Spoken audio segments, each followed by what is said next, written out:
All right. Does anybody have anything specific that they want to go over before we jump into this next story arc?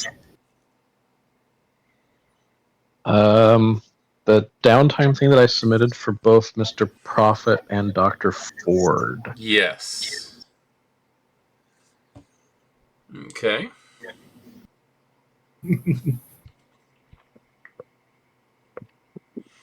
Well, let's see. You've got the conversation with Sigmund. So no, not with Sigmund, but with Mr. Prophet, I believe. Ah, yes, We yes. teamed Yeah. up. Mm-hmm. Okay. Okay. You guys teamed up. Where was that park down? Just so I know. So I jump back to the email.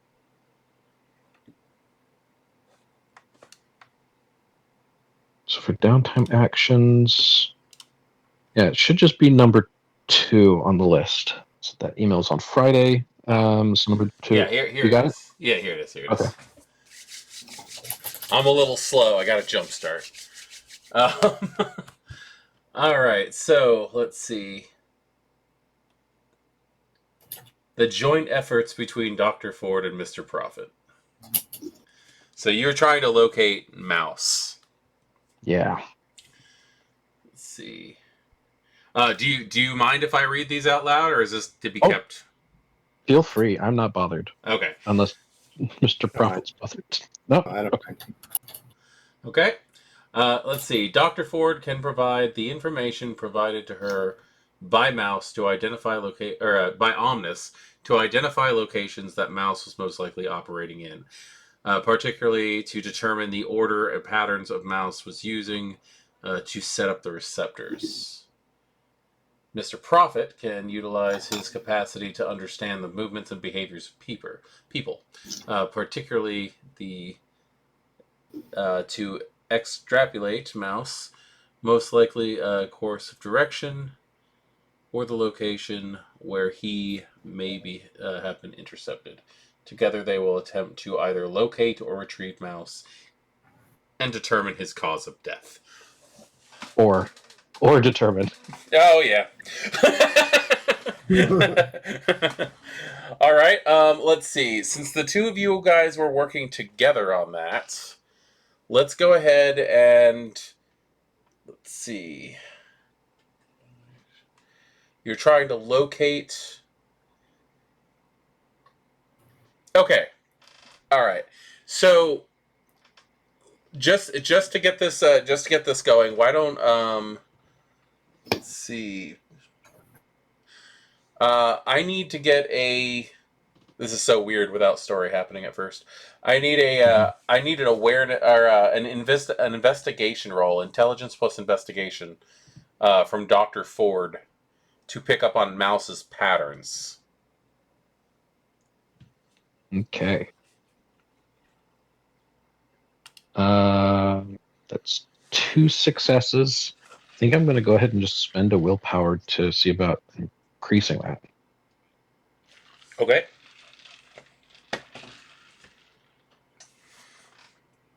Much better. That's 5 That is successes that now. is much better. That is much better.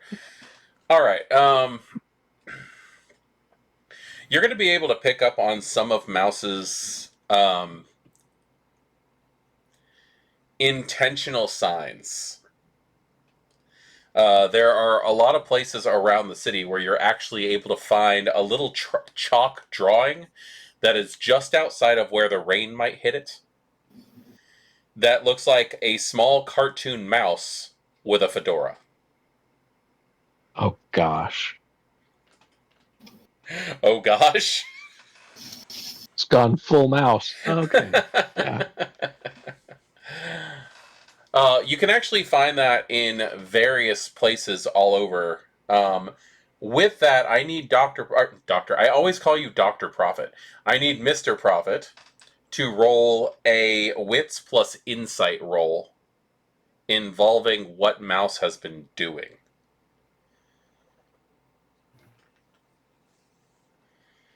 Is our hunger back at 1?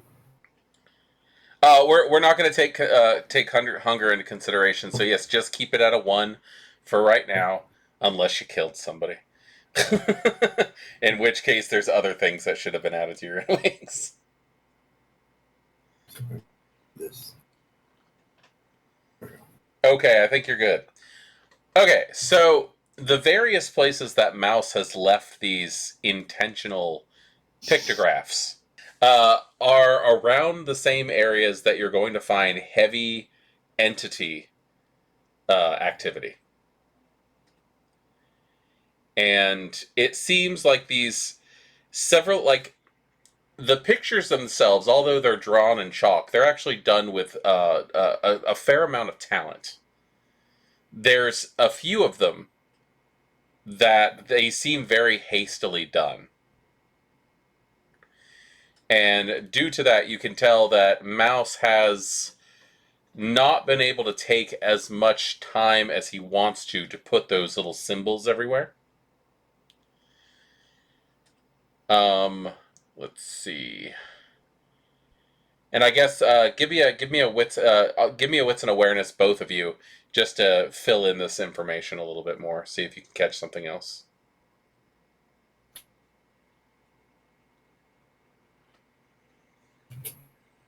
Ah, I hope you do better than me. I got 0. All right, thank God for Dr. Ford. Or that's Mr. Prophet again. Okay. All right, Mr. Prophet. You are able, while you're looking at some of these pictures that are kind of in strange, tight places, you're able to pick up on scrapings on the walls near where they are, or on the ground. Basically, anywhere that Mouse might have kind of squeezed in to get the picture in. Mm. And you are able to tell by the material that's left behind, just like small bits of scraping here and there, that Mouse is still wearing an entity uniform.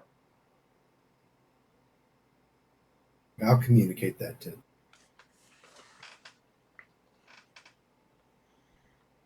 It's good that he's most likely alive, but that's going to be scary when we find him. Yes. Omnis will give the impression that, oh god, Mouse has gotten too far into the entity and now cannot get out. So there is a thin blood working in the entity at the moment. Okay. So that's good, but also, how do we communicate with him? Oh, man. It kind of looks like he's trying to get out and can't. Uh-huh. Dang. So if we are to rescue him, that would require some kind of grab and bag operation, which is not going to be a pleasant experience. Possibly. Now, you know of 2, 3, 4, 5, 6, 7, 8, 9.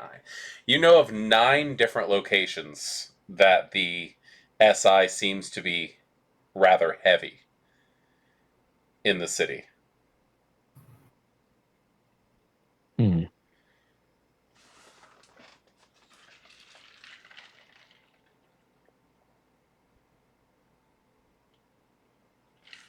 That's going to be tricky to narrow down where he might be. Any thoughts, Mr. Prophet? Let's look at locations, the chalk markings in relation to our friends. See if we can find any pattern that the markings are all within X amount of distance.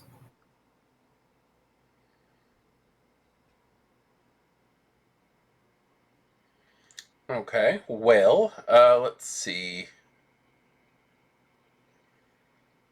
Are you guys keeping this to yourself? It's a good question.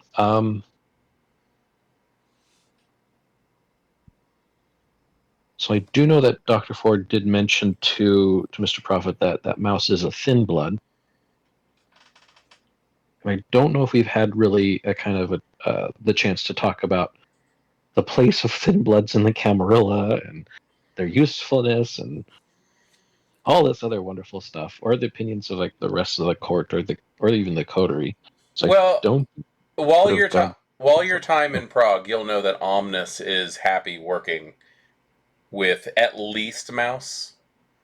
But you haven't heard anything positive from the majority of the court about the Thin Bloods. Yeah. I met Mouse, right? That was the person who dropped the key that we sent Omnis after. Yes. Yeah, I gave him the password, Dr. Ford, so we just have to find him. I'll say the password. He'll know it's us.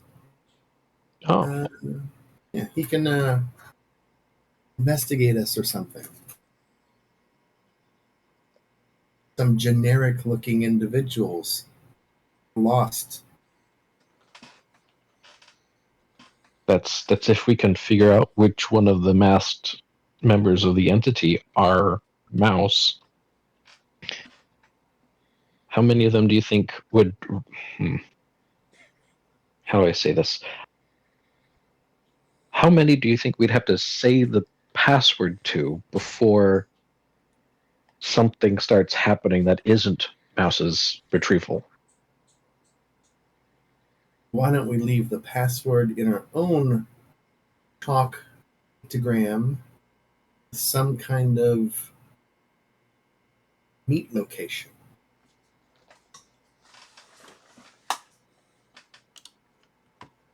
So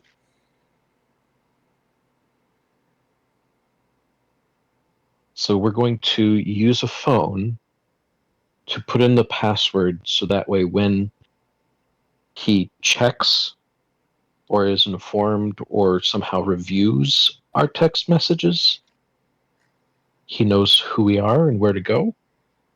Oh no, it's chalk on the wall, correct? Oh, You make a chalk pictogram. Odds are he checks these, or he's going around and patrolling when he can put these down.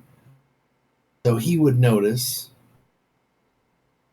in addition to his pictogram, in theory, if he's on the same patrol. That's what I was thinking. If we could figure out if there's a radius, he might be stationed somewhere where he's patrolling, and this is the radius. This is how he's able to go to these different points and put the marks. Then he would know to rendezvous a set of coordinates. okay.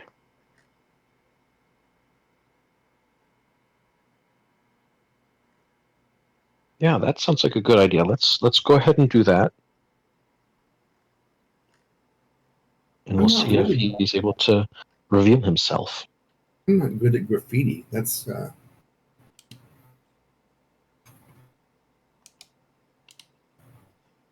Well, we just need some chalk, don't we? yeah, but like we should get a Toyor to do this.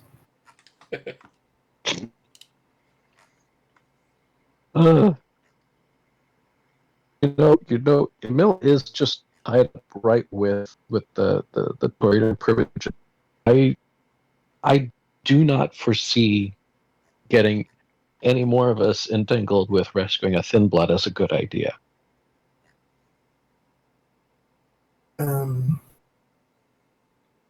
Okay, then I need you to take this chalk Uh-huh. and Santa Claus on a sleigh, then put What? Anna, Blitzen, Rudolph, etc. in front of them, and then underneath that you have to draw like a barge, a boat. That's Santa Claus being pulled by Rudolph. Oh, more than Rudolph. More than like all 12 of them plus Rudolph. You could get away with 6, I think. It'd be okay. Uh-huh. On top of a barge or over a barge? Over a barge, like a fraction, symbol. How many of these are we going to draw? Well, unless you're in a rush, one, and then see if it works out. See if he notices it. I mean, you could do something to cause attention to be drawn to this area, like a fire, and that might increase the odds, assuming he's on the correct shift, or he would hear word of it. He might get the message. Okay. This doesn't make any sense, but I'll do it. Oh gosh. So she takes the piece of chalk and near one of the, or is it? It's just below one of the pictures of mouse. Yeah. Okay, where? I don't know. Where do you think in the city you're gonna be doing this? I haven't the faintest. Okay. Oh my god. Do you think this would be far, or do you think this would be near or far to where the Elysium is? Oh man.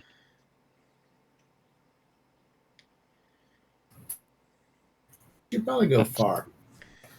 okay.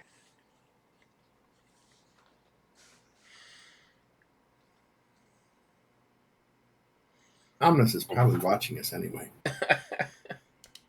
Omnis is always watching. All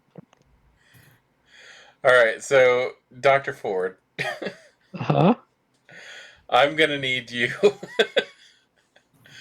I guess I don't believe that you have any Zero in actual. craft. Yeah, I don't think you have anything at all for this. So I think you'd just be. How nervous do you think Dr. Ford is? Oh gosh. I think it really depends. So at this point, she's probably thinking about whether or not the agitator of Prague is going to show up, whether or not the entity is going to show up. She's relatively confident in Mr. Prophet's abilities to navigate through the city and lead her to safety. But she knows that that's no guarantee for not getting interrupted and surprised. You know, at this point, would you say that the burning church is no longer on fire? The burning church is no longer on fire. Okay. Surprisingly, that went out the that day you guys got the gauntlet. yeah, so I'd say that counts towards her being upset and anxious. Okay. Because in her mind, she thinks she knows why, and she's upset by that reason. Okay. Well, unfortunately, like you said, you don't have any crafts. Mm-hmm. So I think with this whole situation, with how nervous you are and how like frustrated you are in this whole situation, you're probably just rolling your composure. Oh dear. Mm. Okay, I'll roll composure. See how this goes. I want you to get 2 10s so bad. Maybe.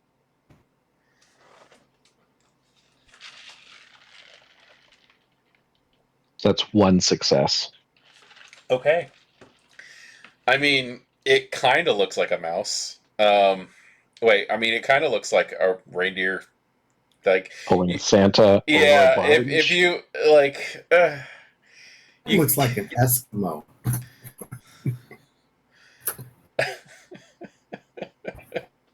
there's some kind of dog sled thing going on. Yeah. Okay, so after you draw it, what do you do? Gonna remark, it looks like a Jamaican on a bobsled. Nice. I can't even tell which one's Prancer. I thought Prancer was one of the reindeer I didn't have to include. As long as you have Blitzen in there, it'll be okay. Okay. Okay.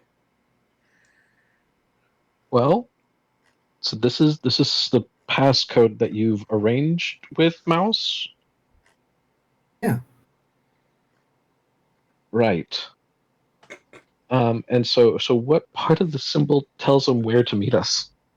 That's what we got to put on there. So I have to draw some more? And this just says it's from us. Now we have to cryptograph a location and day and time. Okay. You happen to have a lunar calendar on you? No. God damn it. Lunar calendars are not necessarily my thing. Well, the mail's not looking too bad now, is he? Okay, maybe we need to come back to this then, because we need to figure out the lunar calendar. And a way to tell him distance and location without using Arabic numerals in terms of coordinates.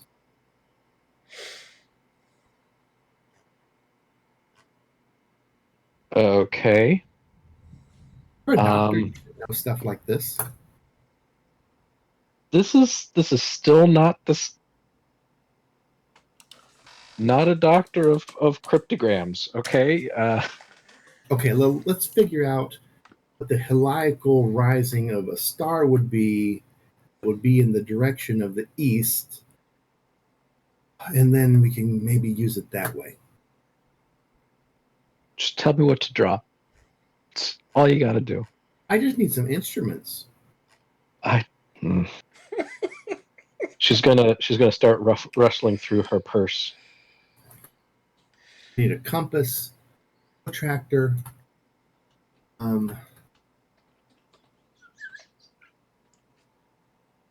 She does not have a compass. She does not have a protractor.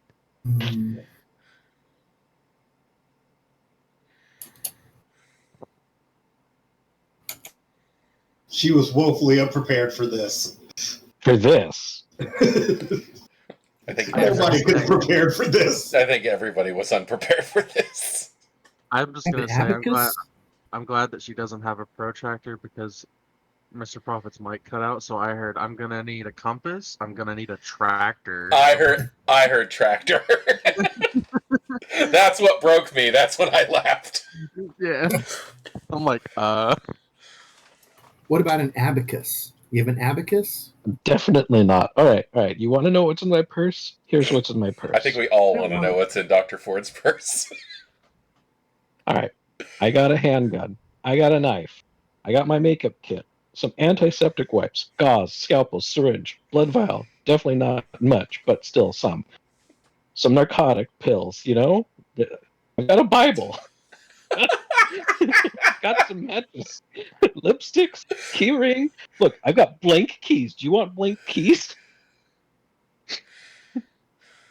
Got a Ziploc bags, a couple of them, some glass slides, disposable gloves, and razor blades. What can we use? With the Bible. What we have to Yeah, do is all right. find It's a Gideon's Bible. She the hands it title- over. It's small. a title and verse that relates to nearby coordinates, and then write out pieces of the title and verse so he can put the dots together.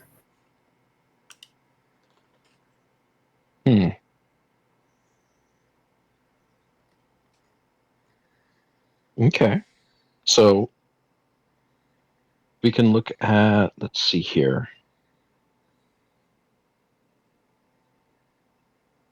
So she'll kind of just start going through and looking at the different kind of, I'll say just in this version of the Bible, she'll have like little headers for different sections of verses where it kind of explains what the next section is going to be. So she can pull out a couple from there. Okay. We'll start underneath the pictogram, right? Abacap. Abacap. Abacap. And then underneath that, we'll figure out how to direct him to the location.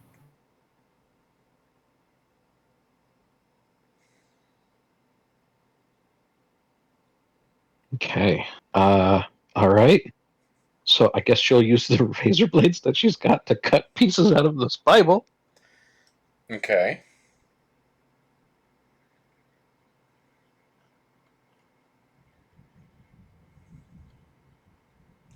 I'm very interested to see where this is going. I have no idea where this is going. Well, Abacat was an album. It's also a song by the group Genesis. Genesis is the starting point. From the starting point, then you need a destination point, which will be our quote. Then we just have to figure out the temporality. You mean the time? Yeah. So, verses go up to let's say we can find someone or something that can tell us like a military time. So that way no matter what kind of numbers, he doesn't get confused between AM and PM. Hey, you're getting it. You're getting it now. Uh-huh. I still don't know what we're doing. What time? What time? What time do you want to meet him? I don't know. Soon? I don't know. But we need to give him a day or two to find it. Okay. So, I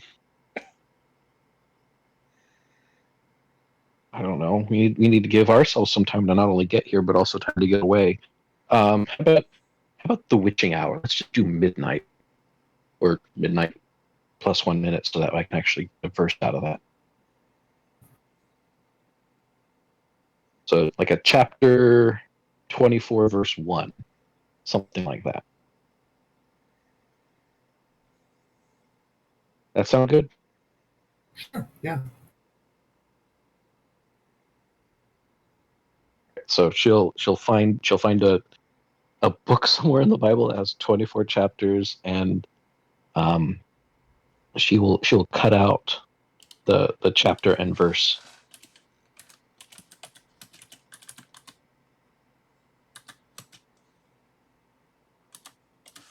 So should I put it in a plastic bag so that way it doesn't get ruined? If you're not worried about anyone else finding it. So, are you taking out Psalms 24:1? Sure. Okay. I don't know what Psalm 24 is off the top of my head, but yes, let's do it. The earth is the Lord's and everything in it, the world and all who live in it. Cool.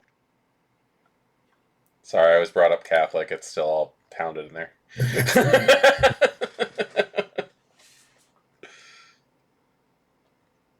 Mm-hmm.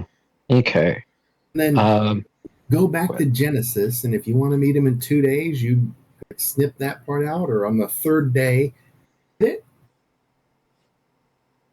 So how would he know what day that we put this here?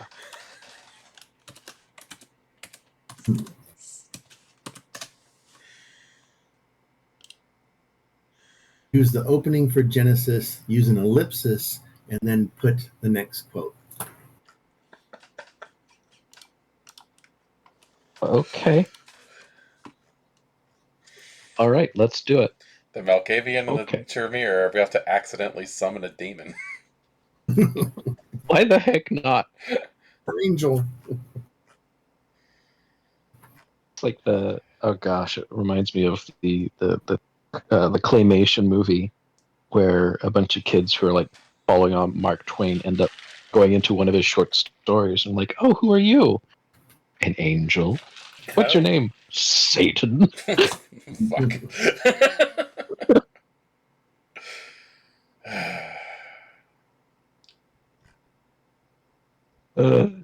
Yeah. Okay. Yeah. I'll just do that. Okay.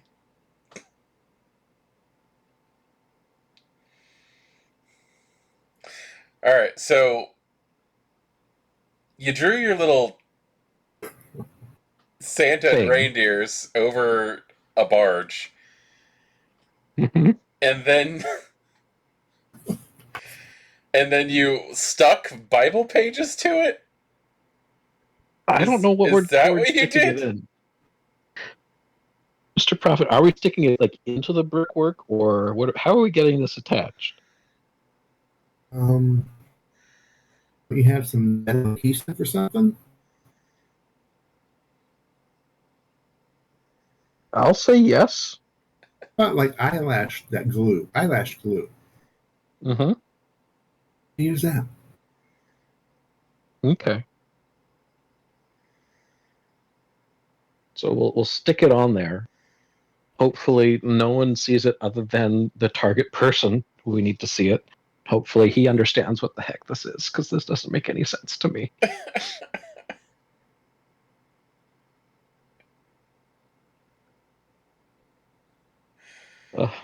Okay. There we go. Hope it doesn't rain.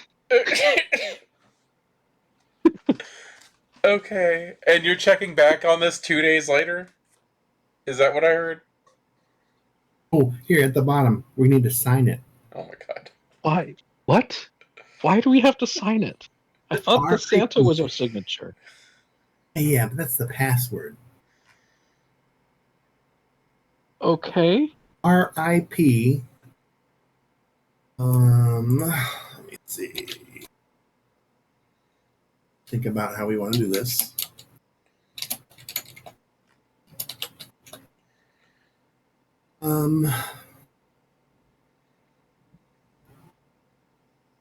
Let's figure out what the third week in January was this year. And put MLK and MLK. That's obscure enough. But he spoke English, I think. So he might know this. Put 1/16/23 MLK. Okay. She'll write that in chalk just below it all. Okay. As confused as ever. Good job. I ran into Mouse the first time. He said, "Oh, you're a Malk." Uh-huh. See it on the wall now? R.I.P. Who's R.I.P.? We both are. Okay, no vowel. Oh, gosh. And you think he'll understand this? Yeah, might swear a bit, but Okay, so should we check back every day or every other day? Or I say day, night? yeah, we should check back. Stroll by. I can stroll by without being seen. Mm-hmm. We could stroll by without being seen as long as you can feed me a little bit. What? Feed me. It makes me thirsty to exert myself. I think we can get some blood bags. Yeah.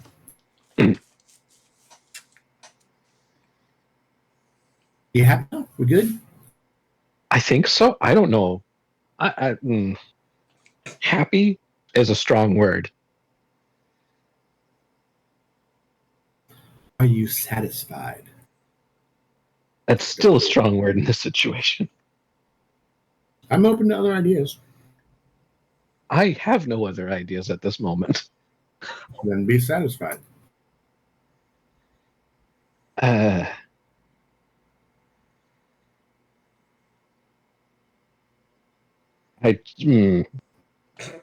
She's not gonna respond. She's just gonna make guttural noises basically like that for like about a minute or two.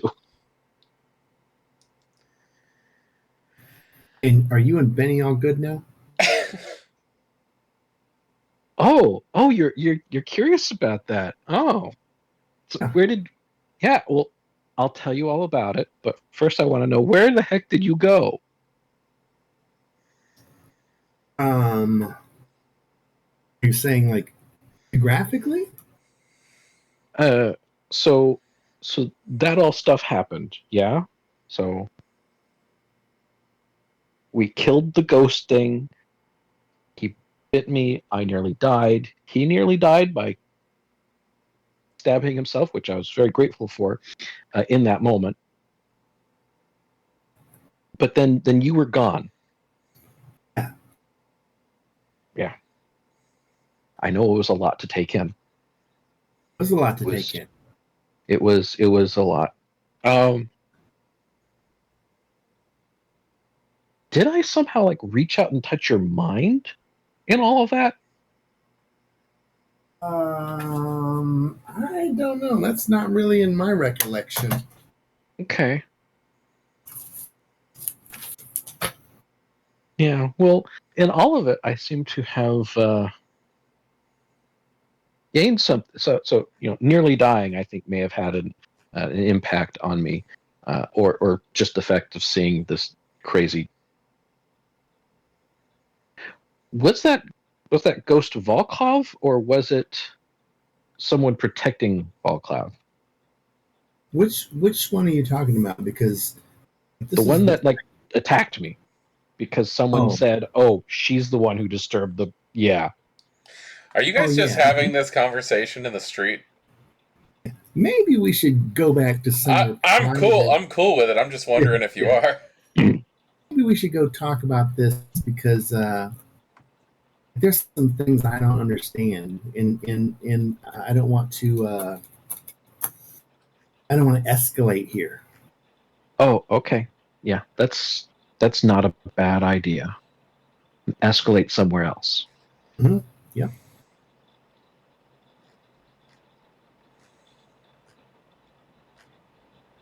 So we were talking about that outside. Okay.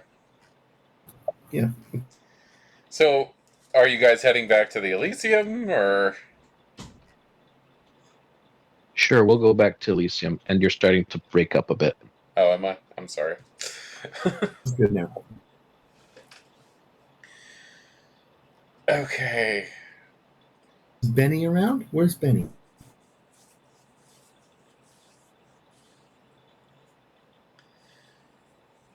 Why don't we go ahead and start? Why don't we go ahead and start this session as you guys are walking back in? Yeah. So, how about everybody goes ahead and rolls their roll their hunger, and and we'll start with this because I think this conversation might go somewhere interesting. So we'll go ahead and start with you guys walking into the Elysium while this conversation is happening.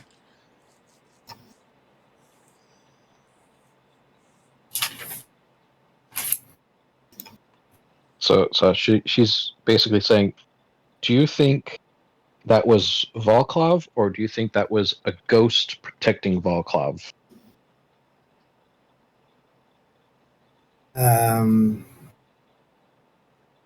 You're getting a little ahead of the story.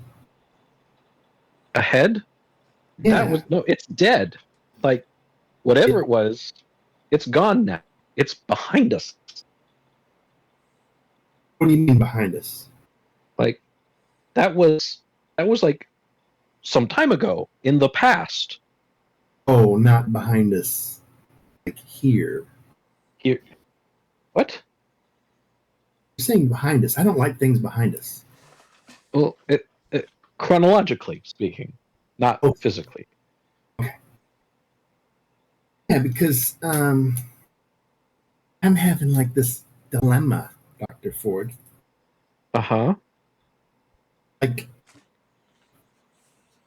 we brought that. We opened the coffin. We brought this dude back to life. Yeah. And you told him he was dead. It threw him into a full, like. I did not say anything to him that he understood. He did not speak English. I didn't know that would happen. You violated the Hippocratic Oath. And if there was a kindred ethics board, I would turn you in. Well, fortunately for you, I'm just going to say that. I'm just going to say both of you guys heard that.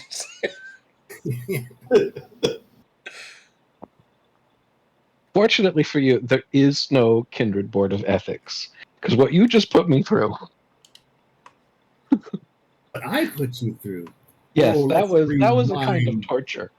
Let's rewind the story a little bit here. What I put you through. Yes, just now. Emil has turned and is listening to this. Vinny is definitely leaning in and listening. First off,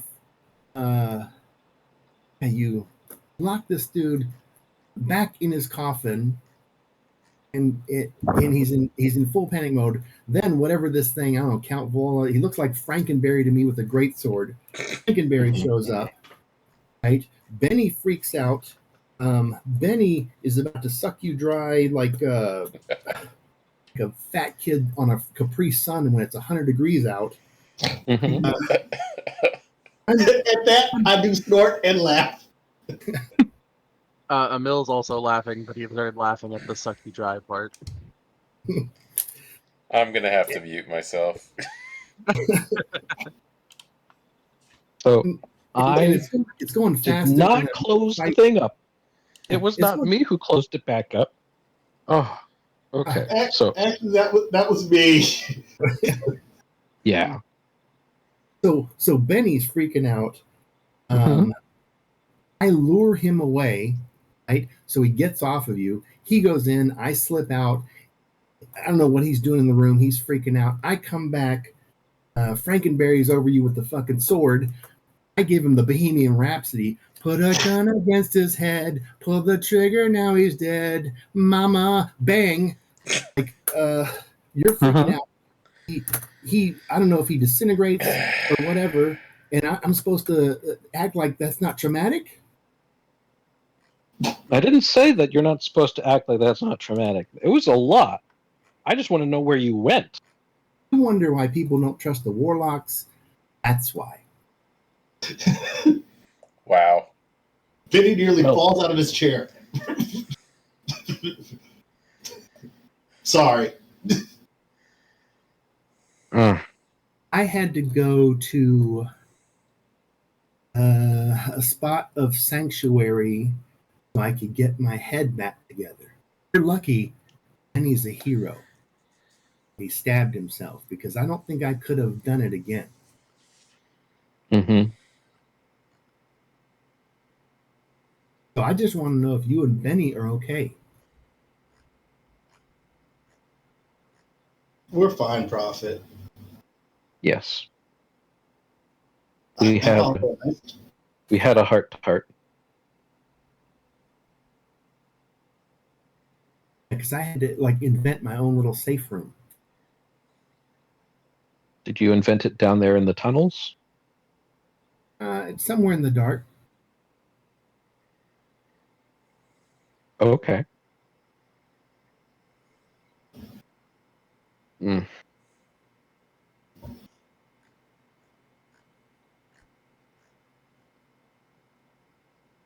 Yeah. So we are okay. Okay, that's what I needed to know. And okay is okay. As prognosis fair, I think would be your language. I also took some time and made myself. I'll hold up 3 flasks, emergency rations. That way, that doesn't happen again. Mm. That was frightening. Are you okay, Mr. Prophet?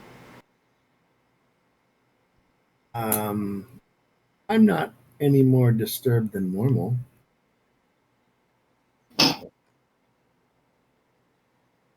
You can be quite a disturbing motherfucker. I know that we all wear masks around here, and occasionally they slip. He looks over to Emil. Don't they, Henry? What'd you say? Don't they, Henry? Henry? Yeah, Henry. Did you say that in character? Yeah. I'm gonna make a composure subterfuge roll just real quick. Mm. Henry? Henry? Is that your middle name?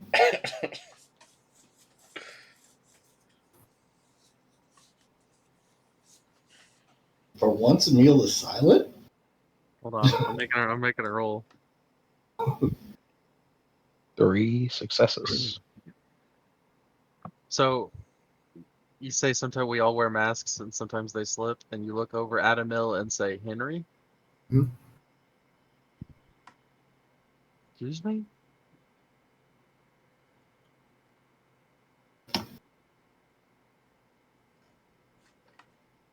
Like, Emil looks just as confused as everybody else. That's good. We practice this.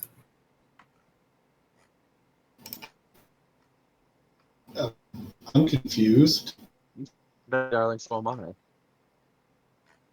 Are you sure you're okay, Mr. Prophet? Well, Okay is a subjective term. Yes, I am.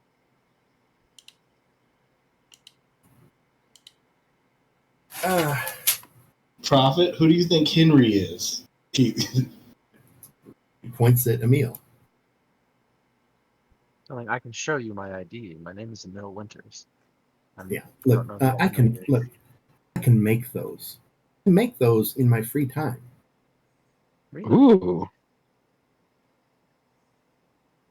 And you've been holding out on us all this time? You know how many times I get carded? I offered my services early on. Yes, but I don't believe I was completely aware to what your services were. And I don't really care about a former masked name, right? And we all have to change them every so often. As one does. But Emil, I'll use your current cover. What's the progress on the auditors? What's the what? The progress, the status report on the auditors. He kind of looks at Benny, looks to Dr. Ford. Darling, do you do taxes? I plan parties, not do taxes. Yeah, hold on. Hold on? Let me help get you in the state again. Maybe you will have some what they call in psychology state-dependent learning. How about Emil? Take a deep breath, relax your posture, put your phone down. You're saying, "Come on, you can do this." Put on a smile, give him a show.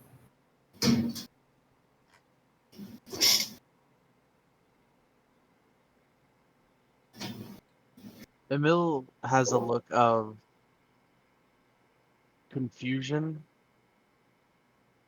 like he's trying to figure out he's trying to figure something out. That's what you tell yourself, Emil, when you're under stress. Pull it together, Henry. You can do this.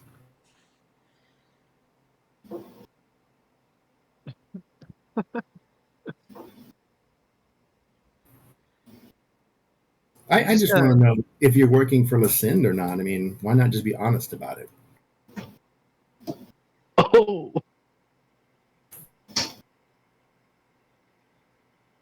Excuse me? Well, I would like to entrance Mr. Prophet. okay. It is your composure plus your wits. We're going hard, gentlemen. Yes, we are. So I'm seeing for Emil 1, 2, 3, 4, 5, 6 plus 2. That's 8 successes on a critical. And Mr. Prophet's got 1, 2, 3, 4 successes. So for the next 4 hours or until I release it, Mr. Prophet is entranced. Mhm. Would you like me to? Are you familiar with the terms?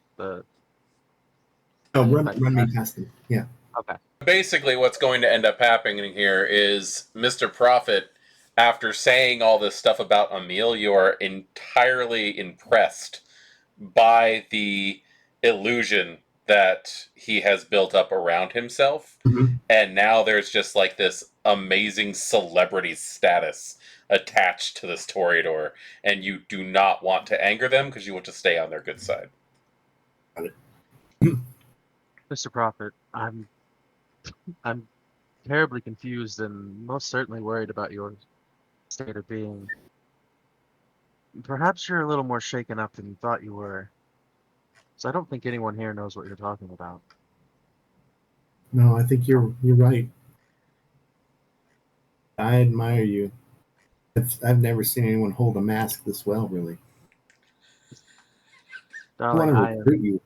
I'd love to hire you if I could at some point. I didn't know you were into photographing models, but I've certainly. He kind of poses. I've certainly posed a few times in my life. Oh yeah, I'd like to pose you. Mr. Prophet. Benny, you better be careful. I think Mr. Prophet's Not a jealous person. You do oh, you. little three's company then, shall we? Accidental polyamory.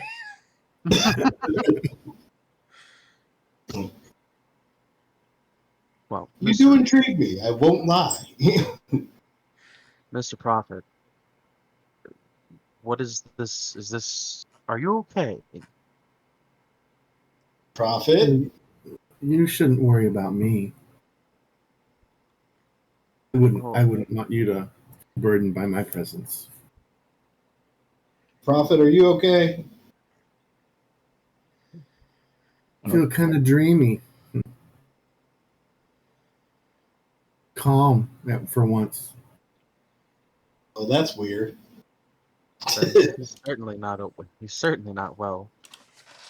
But I think perhaps you might have been having a moment, Mr. Prophet. Come sit down. I'll bring you something to drink, and when this passes, we'll see if you're feeling any better and can make sense of some of the things you've said. Okay? Yeah, sure. Come on. And Emil will gesture him to go sit down, and he'll go and get you a drink and just kind of rest a hand on your shoulder and try to bring you out of whatever this situation that you found yourself in. Prophet will sit still and just has this like admiring gaze every now and then over at Emil.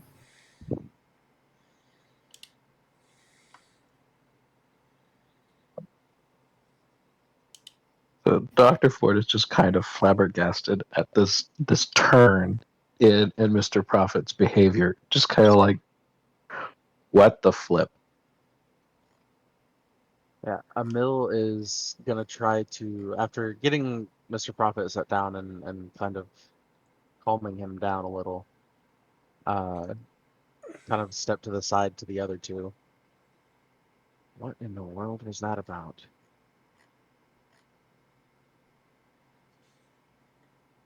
You So tell us. I want Dr. Ford to do some kind of like roll to just check to see how effectively deceptive this guy is being. Okay. That is going to be a I would say it's going to end up being a resolve plus insight if you're trying to pick up Okay. on anything. And just compose your subterfuge. Yeah. So I've got a specialty for motives. Would that add? This would definitely be him hiding his motive. So yes, I would go ahead and add that. Hunger is no expense right now. Emil's putting it on pretty thick. Oh no, 2 successes versus 3. Yeah, Emil seems to be, being completely honest with you. Dang it.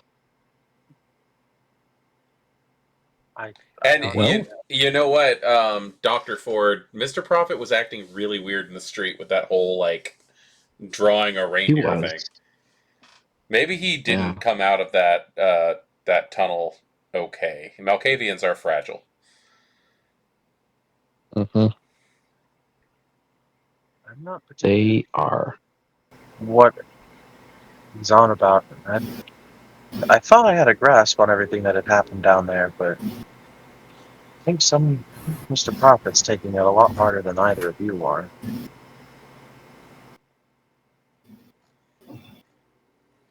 I wonder how long it took for him to get out. Has anyone seen him since?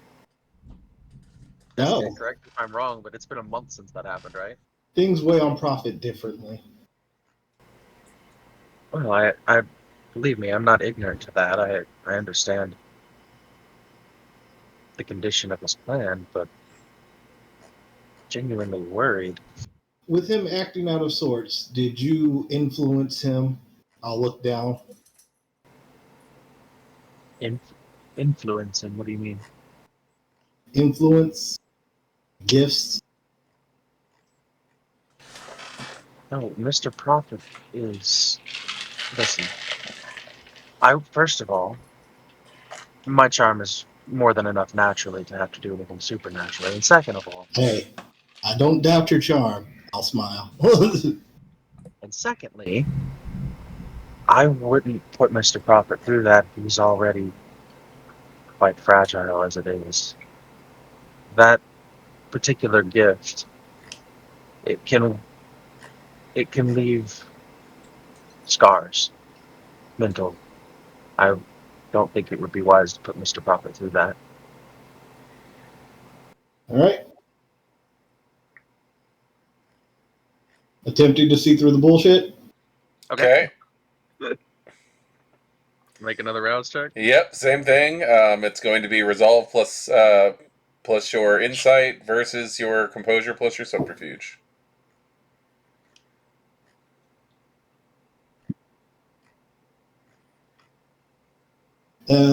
Apply fortitude or no?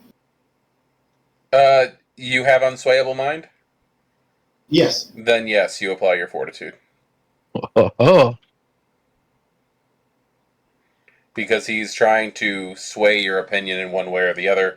And that works either supernaturally or mundane. The tie of 5 and 5. The rules in the book are the active kindred is the winner, and you are a defensive kindred at the moment for a meal. Okay. So Benny knows something's up.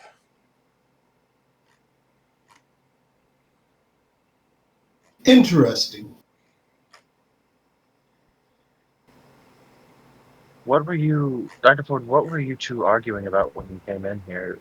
At first, it was rather comical, but very quickly took a turn back, like, compassionately and genuinely concerned at Mr. Prophet. Took another turn. Fade gives him a little wave. He'll kind of give you, like, the like, waving fingers back. well, in our own way, we were actually checking on each other. You know how we do without so much as trying to show affection. But I suppose I'm speaking less of Toreador generally and more of kindred generally. Beating around the bush, make sure that each other was okay without revealing your true intentions of wanting to know that each other was okay. Is that what you mean? Yes. Yes. Well, what would your diagnosis be? I don't have a diagnosis at this time.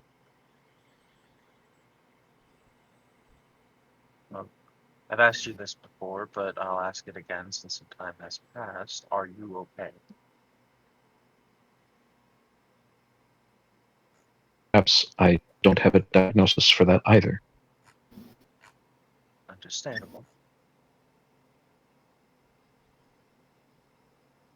Well, I'm going to go sit with Prophet for a second and make sure he's okay, because he seemed to be breaking down pretty hard. Okay. As all this is going on, I have an ST question for the players. Mm-hmm. Now, Emil just asked a question about what you guys were talking about and everything, and I understand that you were talking about the I get that it's not directly connected with everything, but with the little mission that you and that Dr. Ford and Mr. Prophet were on before coming in, there seems to be a avoidance of that. Is that just me picking that up, or is that actually a thing? Oh, that's a thing. Okay. Considering the fact that there was a question directed at you directly, Dr. Ford, I'm going to have to ask you to take a stain. Because you just broke a Chronicle tenant. Yes.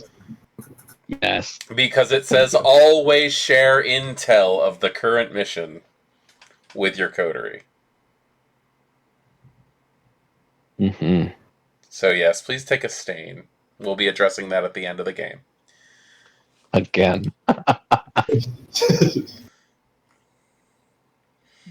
Secrets are no fun. I love how you're the one saying that. What do you mean? I'm not. I apologize for the interruption. Please continue. Yeah, Benny, if you would, make sure he's okay. I've done some. Well, while I'm not a licensed psychologist by any means, I've done some counseling in my time. And he kind of looks to Dr. Ford. If you would need a little bit of conversation, maybe work through some of the things you're going through, Dr. Ford. I apologize for not offering that sooner. Benny, same to you. And I will make the offer to Mr. Prophet when I feel as though he's a little more balanced.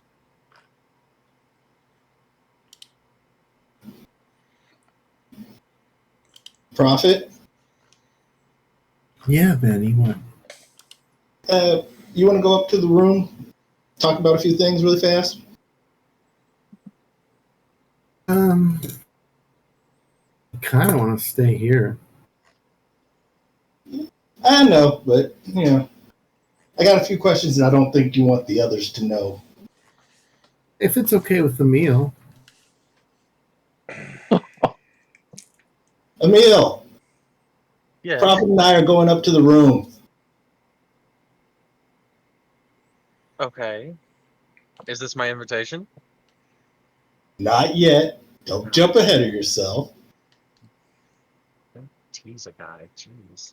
It's like holding his thumb up, looking at Emil in like anticipation, like, is this okay? Emil is gonna try to give Mr. Prophet a nodding glance, or like a affirming glance without necessarily being obvious about it. I don't know what that requires a roll, but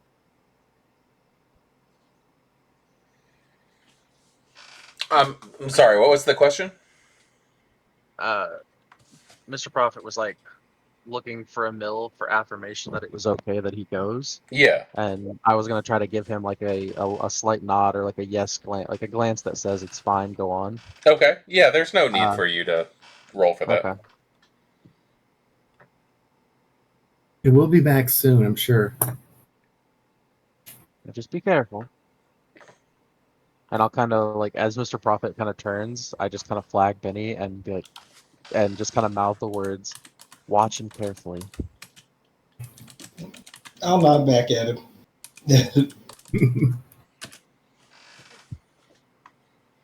I'm glad you're okay, Benny. Thanks, Prophet. I'm glad you're okay too. Right now, I don't think you're in the best sort of mood to be around others. Is it okay if we go upstairs? Yeah. Take him back to the room. Wish they had a foosball table in here. You play foosball? Sure, yeah. It's really popular in some of the places I was incarcerated in. Incarcerated? Well, before this stuff, What were you incarcerated for? That's a long list, Benny. Hey, no judgment. Well, maybe a little. But Well, wait, let me make sure on your code. I didn't we all have histories. I was a kind, and I didn't really hurt any other kind. Maybe financially. Okay. I'll keep that in mind. How did you get out of there? Because I kind of went into like the fugue state or whatever, and you were laying there with your own knife in your heart. I had to protect everyone else. I shouldn't have, fallen to the beast so easily, especially from hunger. Did like Paul and Emil pull you out? How did it happen? Emil woke me. He found, I guess, some vitae that was quite strong, very potent. It's like an adrenaline shot to the heart. Have you ever seen Pulp Fiction? Yeah, I watched that film. Yeah. Yeah. Jerked me right awake. Wow. I think that's probably the only way that it would have happened. And what else happened after that? Did you just? We made our way out because we had a long night. Came back here. Okay. So where were you? Well, that's kind of hard to tell. You vanished. I mean, I hadn't seen you in about a month. Yeah, no, that's not a long time. It's a long time for me not to see my friend. Yeah. I just I don't know how to explain this. Sometimes if the world gets too stressful, just retreat to kind of another place, and it's like your body and everything being on autopilot, but just in like a, without being too weird, it's like a mental mystical video game I can transport myself to.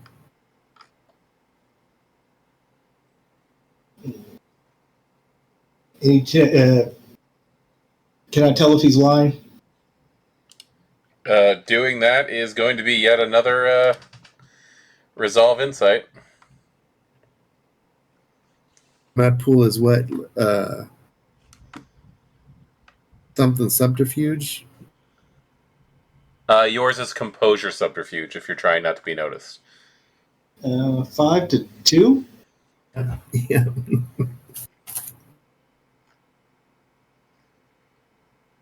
Are you lying to me about anything? Well, maybe a little bit. I have like safe house In town? Yeah. Hey, believe me, I understand that one. We all So need I this. went there and like my head down.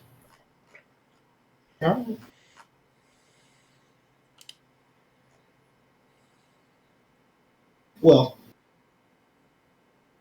I'm going to leave you up here if that's okay with you. I think you and Emil need to be separated for the night.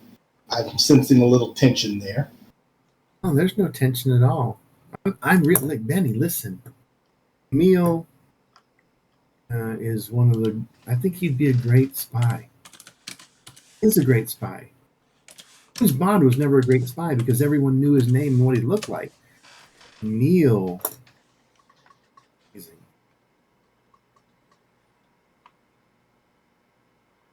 Feels like Mission Impossible level amazing. I know. I like him. He's a good kid. Right now, you want in on a little bit of my secret? Yeah. Oh, heck yeah. I'll go Was it? into Can I my. guess? Can I guess? Can I guess? Can I guess? Okay. Potent blood you drank was Emil's. I don't think so. I pull out the book and I'll give him the book. I know what you think about this. So take some time, look through it, see if it does anything for you. While you're doing that, I'm going to go hang with the other guys. The All right, moment Emil, the moment that Benny hands you that book, though, you just feel invigorated. You feel amazing holding that book. wow.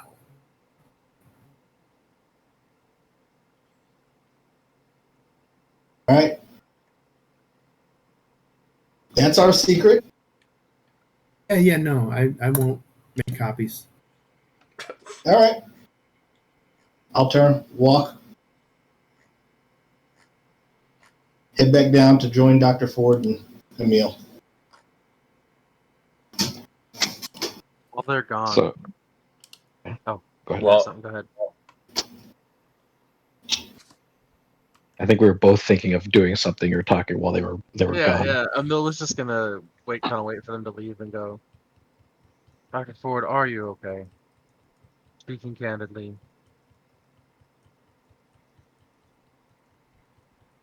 It was not safe for me to forgive Benny.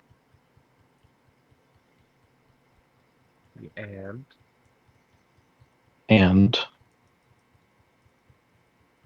what the fuck happened to Riley? I mean, not Riley. Oh gosh, Paul. Paul. Uh, Paul has been in and out of the Elysium all month. what the fuck happened? Yeah, so I'll say, what the fuck happened to Paul? Forgive me. You kind of jumped from Benny to Paul there for a moment. Yes. You may have noticed I like to do that when I'm done with a subject. Dr. Ford, I'm gonna let that one go because I think that you're not doing well. What happened to Paul? Actually, do I out of character see what did I see happen to Paul? Did I see anything happen? Oh yeah, I did. Okay. Uh, what happened to Paul was that, well, quite frankly, I don't know how to explain it. His words to me were, I feel like I just have to do this. So my assumptions would be that either it's something beyond our comprehension or someone is pulling strings that move him around. So perhaps we can't trust him. Because perhaps he can't fully trust himself. Of course not. Dr. Ford, you are far too of a brilliant mind to believe to foolishly put trust in anyone, hopefully. An astute intellectual observation. I can no longer trust Paul to be Paul. No, that I would agree with. Trust each based on you trust each with only as much as they deserve. Or you are confident that they can. One of the other things that I remember vaguely from when we were in there, given my state, was that he had a bag and someone asked him what was in the bag. Did we Some gaudy, clanky gauntlet.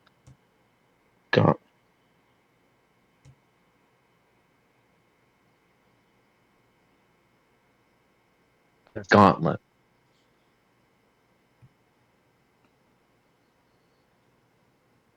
Do you think we were beneath the church at that point?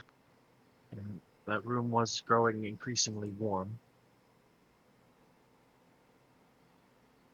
I didn't know what the cause of it was at the time, but after some time to reflect, yes. Likely we were under the church. is it possible that there may have been an arm inside the gauntlet? It was on a pedestal. I don't believe so. On a pedestal. Like a So, makeshift altar or pedestal, whatever you want to call it. Yeah. it's like a question to the storyteller: is it okay if Dr. Ford just makes the assumption that Oh, this you can definitely make the assumption. Okay. And he took it with him when he disappeared. Okay. So, I think he took the arm of St. George. And that's why the fire's out.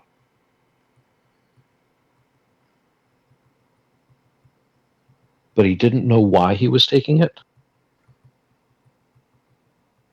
He said it's something he had to do. It was. I don't think Paul is ambitious enough to actively lie about something, not knowingly at least. And if I am going to take him at his word, knowing that, yes, he said he just felt like he knew where we were going the whole time. He knew that he needed to find something, but didn't know what it was. Now, either my assessment of Paul is actually 100% correct, or he's the world's best liar that I've ever been, and he's duped even me. And I'm fairly astute. So,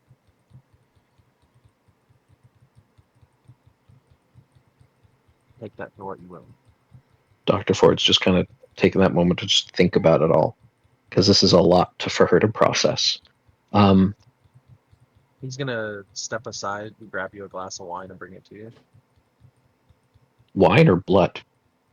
A mixture.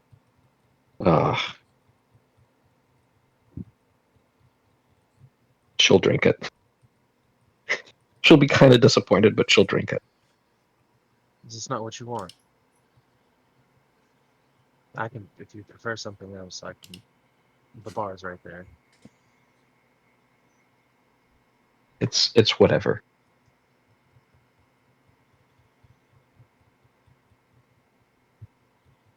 Now, I understand that you have a lot to deal with on that.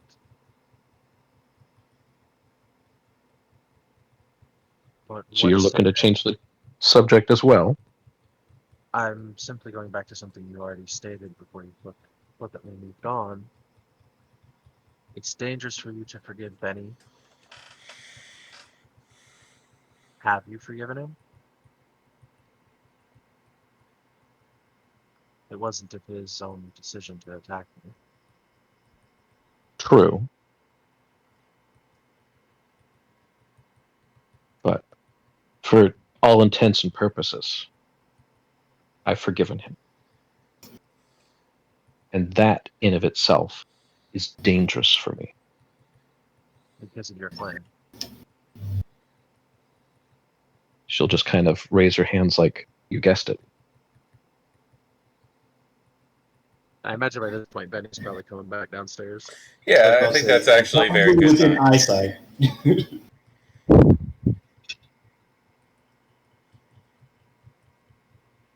How is he, Benny?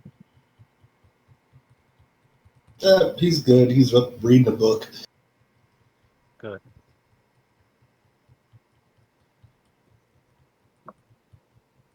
So how soon is he going to join the polycule?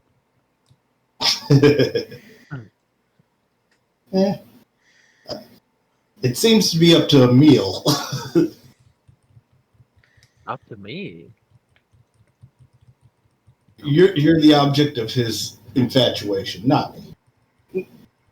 No, I mean, can you blame him, first of all? I'm not nearly as beautiful as you. And, you know. I need a 3-hour session of nothing but Emil talking about how humble he is. Yeah. Done.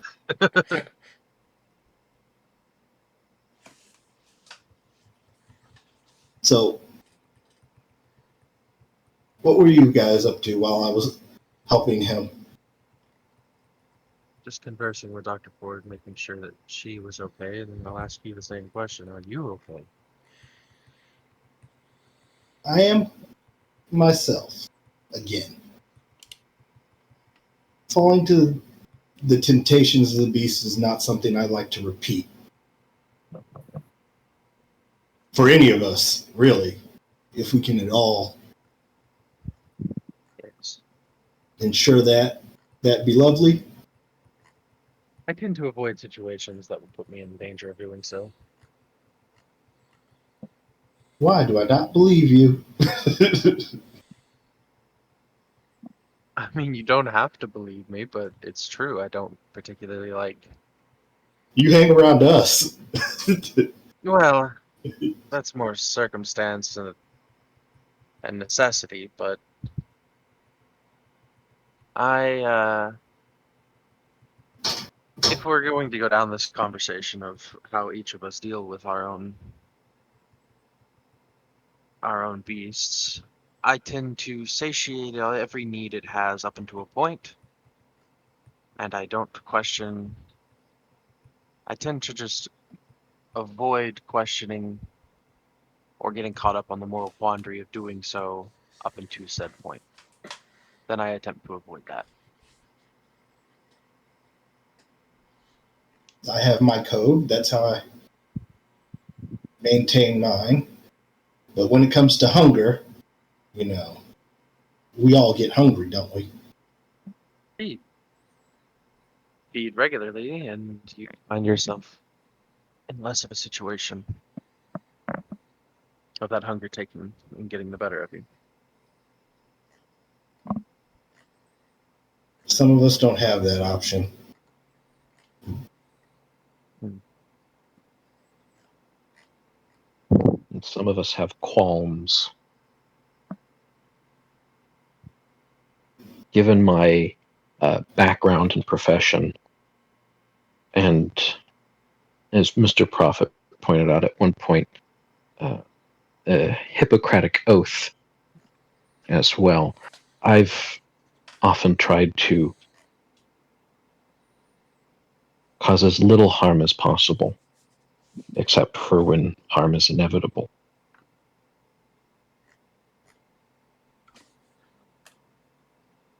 Yes, but taking something like the Hippocratic Oath, that's you something along the lines of swearing an oath to never cause harm, live a exemplary professional and personal life, something to that effect, right?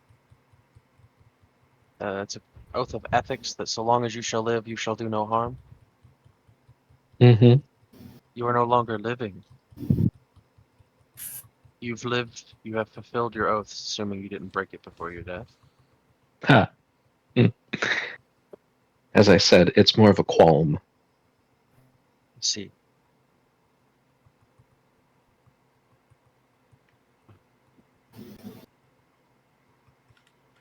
Trying to make up for past sins, I take it. I wouldn't put it like that, though.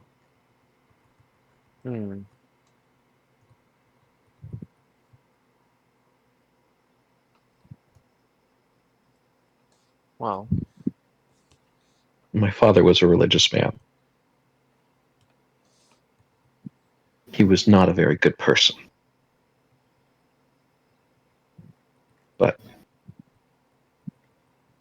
religion my really father was has a nothing to do soldier. with it. Oh! Yes. That apple fell very far from that tree. Mm-hmm. Well, in a sense, if you went into archaeology, you're still fighting for something, just not in a violent way. I prefer the pursuit of knowledge and find the underlying truth to everything. He'll make a subtle glance at Emil. he just kind of winks.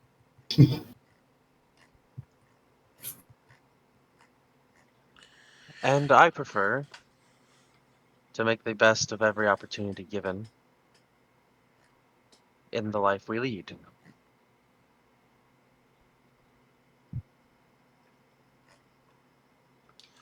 So, out of curiosity,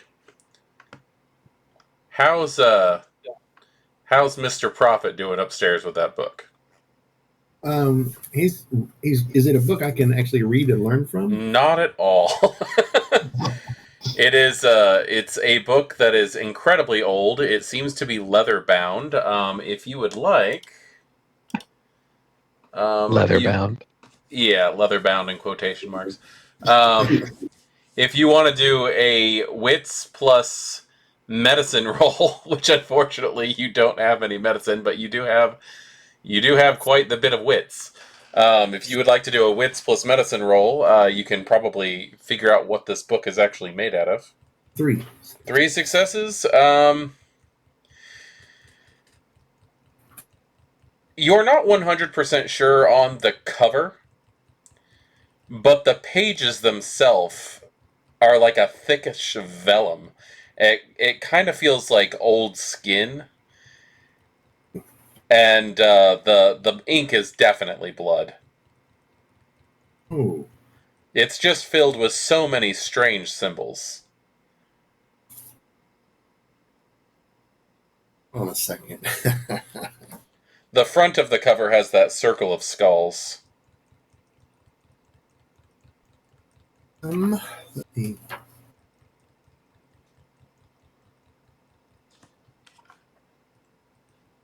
I'd like to use premonition. Good Malkavian. Okay, go ahead and do your go ahead and do your premonition roll. Is it resolve plus aspects? Let's see, premonition. Let's see. Just so we're 100% sure on this.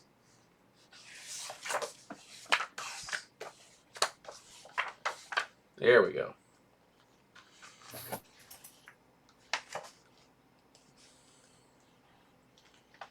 Where is this discipline hiding? There it is. Okay, premonition, it is resolve plus aspects, yes. And since you're activating it, it will be a rouse check as well. I'll do the rouse first.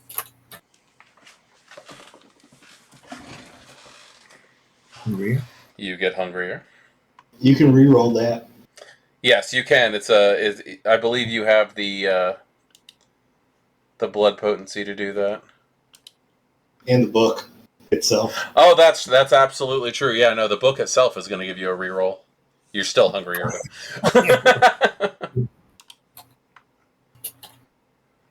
Just let me change the dice on this here. You know what? Since you failed on the book's reroll, I'm going to go ahead and say that you actually see small droplets of your blood get sucked out of your fingertips and into the pages. Ooh. Premonition, though, look at that. Holy crap, okay. Messy crit for 6? Yeah. 7? Yeah. 6. 4, 5, 6 successes. Okay, okay. So as you are flipping through these pages, you get this image in your head of someone who is in a deep, dark, earthy smelling location. You really can't see anything except for the candlelight that's flickering around this person, and how they're frantically frantically writing with they're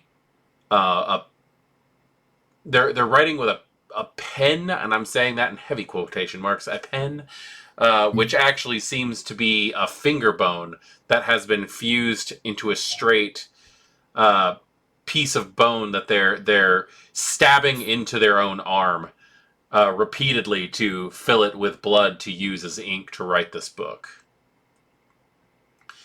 And they are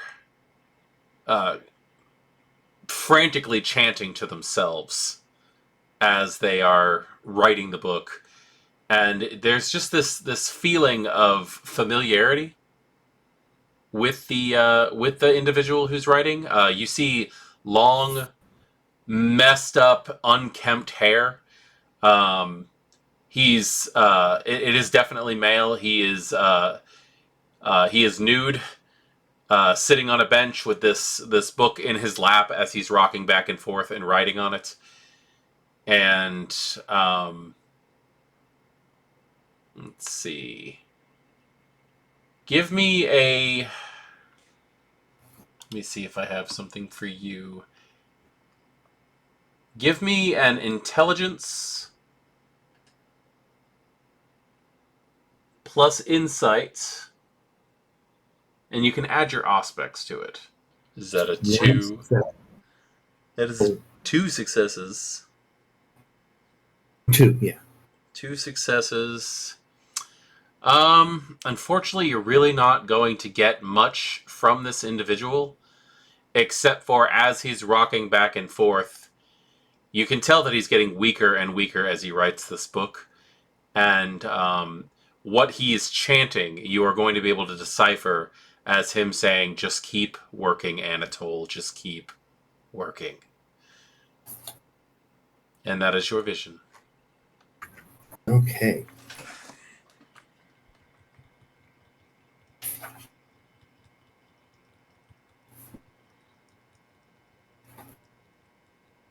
Prophet's clearly going to set the book down. Okay. And then wait for Benny. With lots Okay. of questions. Understood. All right, so back downstairs. How is the conversation going between the three of you?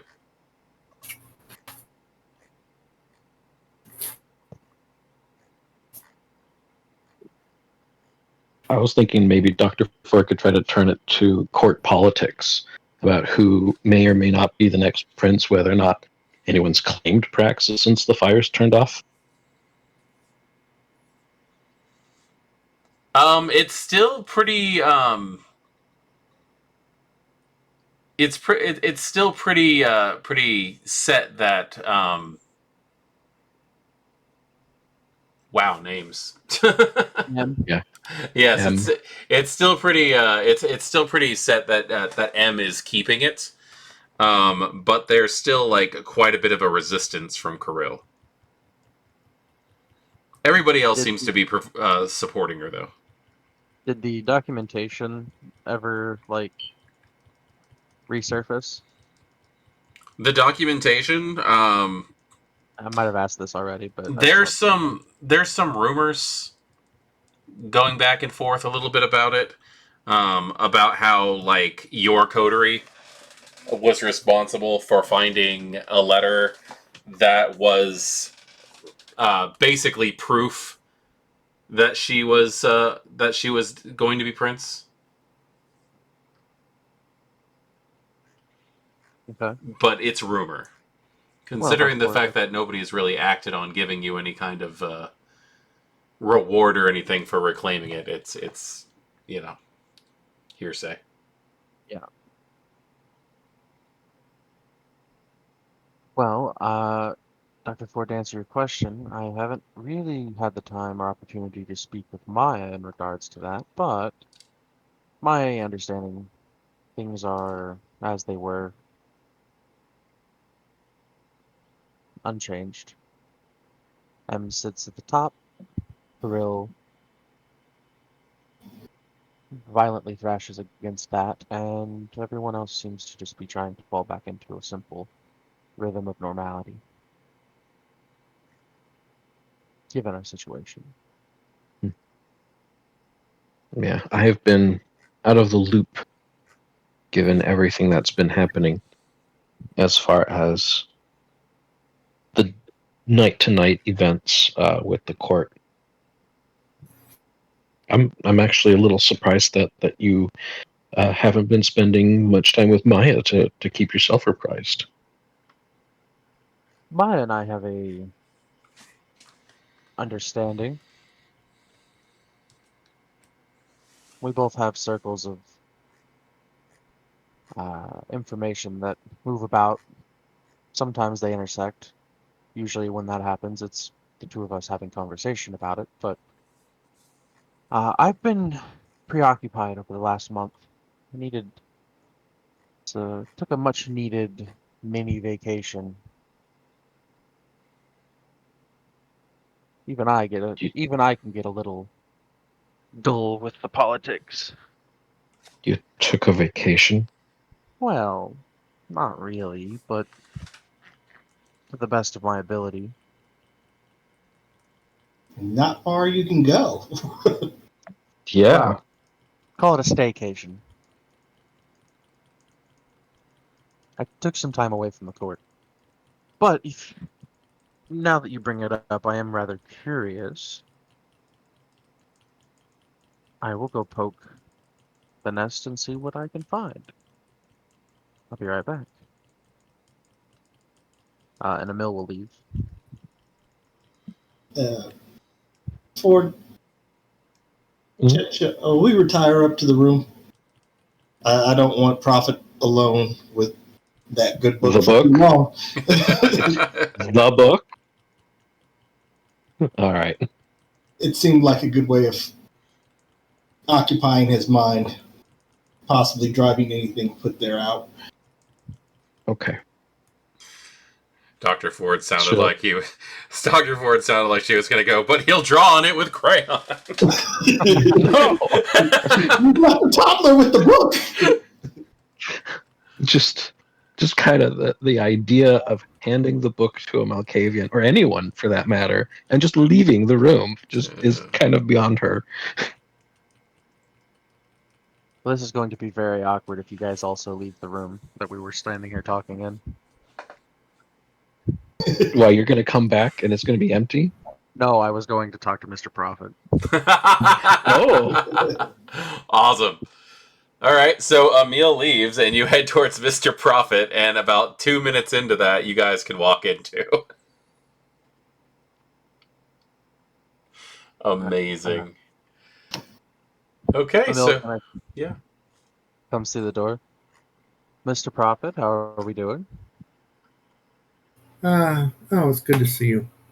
Wanted to be back down there with Benny, but he said to stay up here.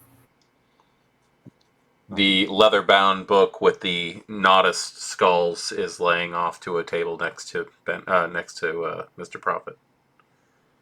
Doing some light reading, I see. I don't know if I find that as light.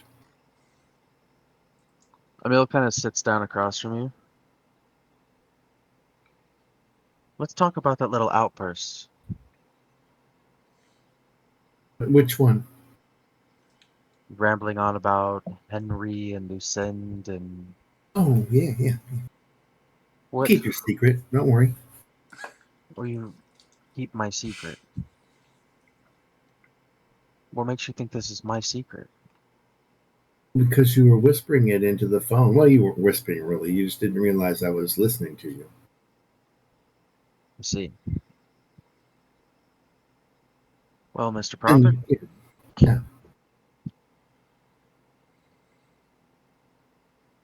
So you were listening to my phone call at the cemetery? Yeah, before we went into that place. Really quick, if I could get a wits and awareness test from Benny and Dr. Ford, because this is about the time where they would walk in, and I want to see if they notice the conversation before they walk in.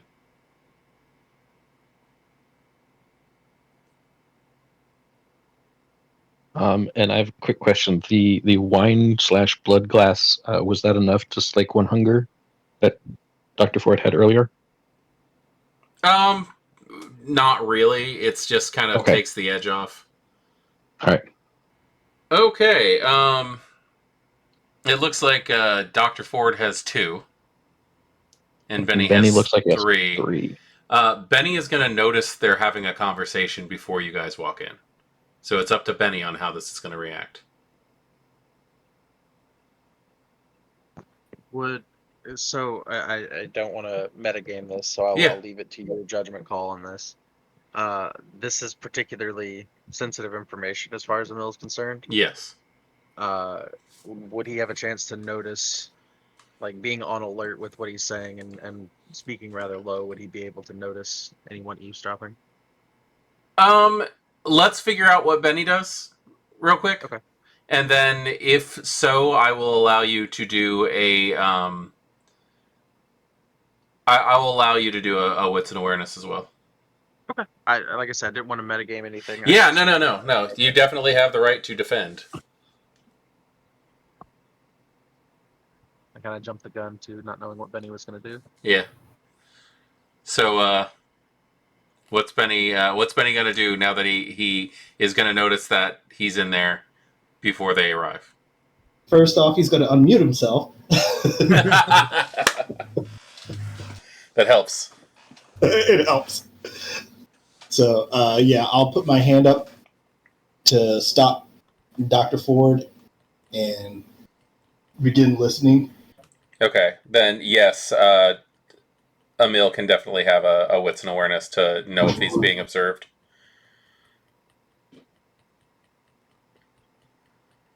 Dr. Ford will use heightened senses.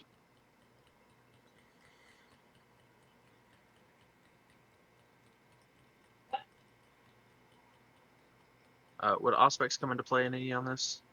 Are you using it? I can see an argument where he would be, but I also don't know that they're coming right behind me. He thinks they're staying downstairs. Yeah. So I'm gonna say no. Also, in this place, there's sudden loud noises and stuff. It's not really the safest thing. Yeah. What's awareness, right? Wits and awareness. Just look like 2. Okay, 2 successes. So we need a stealth check from the other 2 then.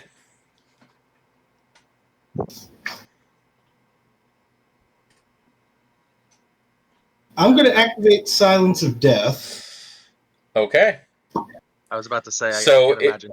So enough it's to get Connor McKean. Yeah, it's gonna just be a stealth check against Dr. Ford then. Is that a 2? 2 successes. Are you That's freaking 2 serious? successes. Okay.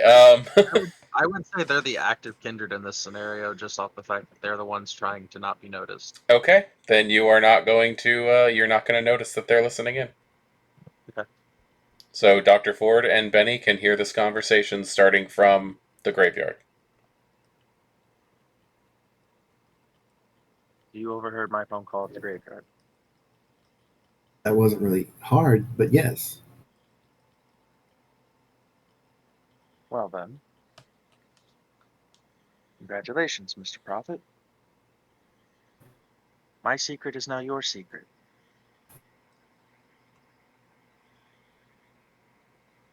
Which secret is that?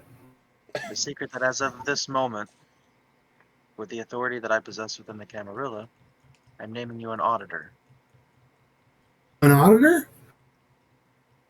So, my secret is your secret. Is Benny an auditor? No, neither is Dr. Ford.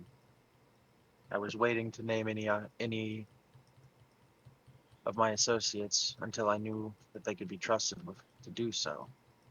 But seeing as you're a risk to my cover,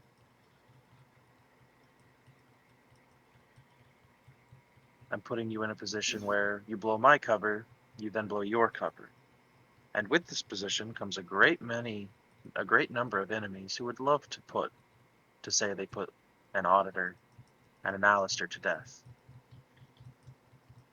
So, What is it that I audit? your fellow kindred. Like Benny does with his code? Yes, but recognized by the Camarilla as opposed to personal clan. And I'm going to drop entrancement. Okay, you can act of your own free will now. Well, do I... okay, just... do I notice, like, Prophet notice the shift in really liking him and... So it's like emotional. It's like the way that I understand it to be described is like a manic high then the manic low. Like you go from like manically high to just back to normal, and you react to that however you think your character reacts to the sudden change in emotion. I think one of the best way of taking it is now that you know the whole secret and that you're included in on it, your look towards Emil as having like celebrity status is now dampened. Mm-hmm. Okay, so I mean, do I have to write monthly reports, or how do we do this? Well, I've not had to name an auditor in the 20-something years I've been doing this.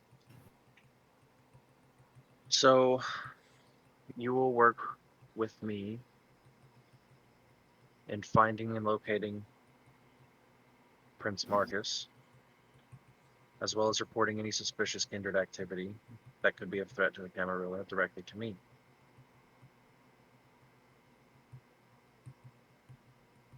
I like this. I thought you would be a good suit for it, but this is not how I anticipated recruiting you. I'm going to make eye contact with Dr. Ford and point back to where we were going, where we were coming from. She's going to gesture with her hands like the idea of a book. You point, like, I can see Dr. Ford standing there? No, I'm Dr. Ford's making that gesture with her hands to Benny, Oh, I see. who's on the other side of the door. I thought Mr. Prophet said something about Dr. Ford, too. That's why I was confused for a second. I shake my head, wave my hands like, no. You, go. She'll put her hands up and she'll go down back the stairs. Bill, are we working for a Justicar? Yeah, we are. Is it Lucinda? It is.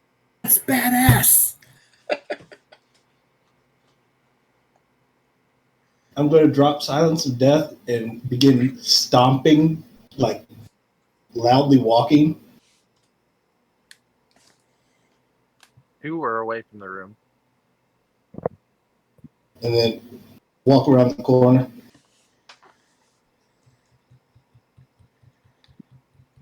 Are you walking into the room? Yeah. Okay. Set me away. So did Mr. Prophet, just so my understanding of how the events played out of character, did Mr. Prophet see Dr. Ford like peeking in, listening in? No, there was no. Yeah, no.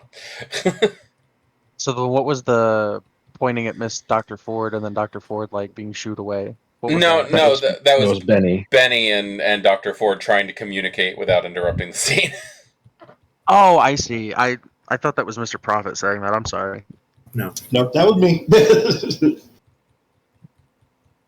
Okay, that's where my confusion was. I was like, what is happening? Yeah, I wasn't no. watching the mic.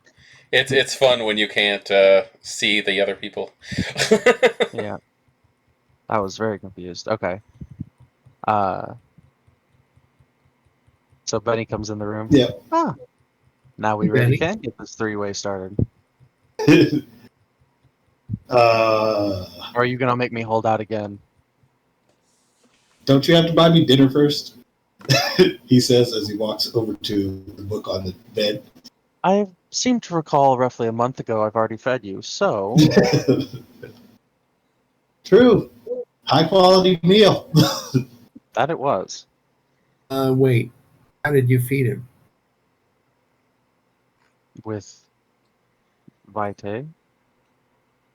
Your own? A decanter that I found. It was potent enough to put me at the verge of frenzy, so I knew it would be enough to wake him up, or at least I assumed.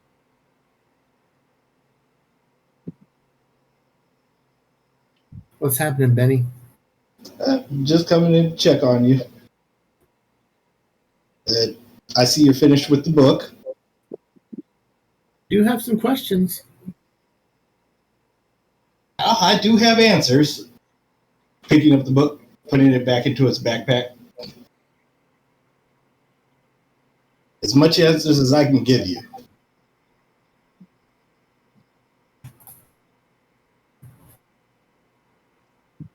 How are you two doing? I'm okay. I was just reading that brought back a short poem. Another one my mother used to read to me at bedtime. The road of excess leads to the palace of wisdom. Prudence is a rich, ugly old maid courted by incapacity.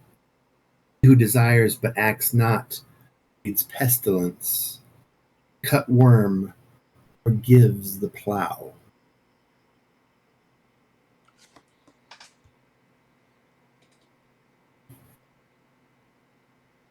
Your mother had weird poetry readings for you. And that's from the Proverbs of Hell by, I think, William Blake. And what age was she reading it to you? 9, 10? You must have had a very interesting childhood, Prophet. Could write a book.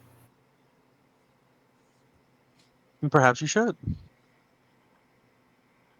Um. So Emil, you followed all the little clues and stuff underneath the church, right? I followed the what? I'm sorry. All the little clues. The above this door, there's a picture of this, and it relates to story. No, I'm afraid when Paul and I were entering the tunnels, we didn't take time to enjoy the scenery. We were in a hurry. Okay, because I'm afraid what I'm going to ask is like related to that story, Benny, and how we can't charge admission to, don't talk about it. Yeah. Who's Anatole?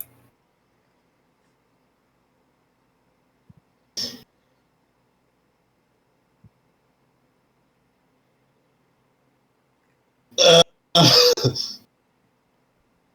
Does the name ring any bells? Well, if people want to roll I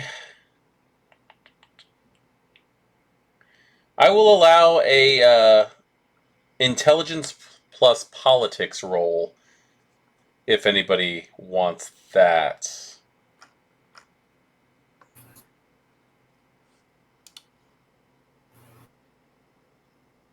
Ooh, total failure. Oh, no, I got one success. You got one.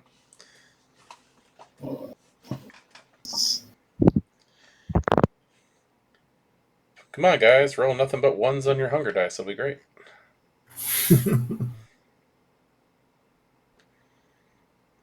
Benny has like 4 successes.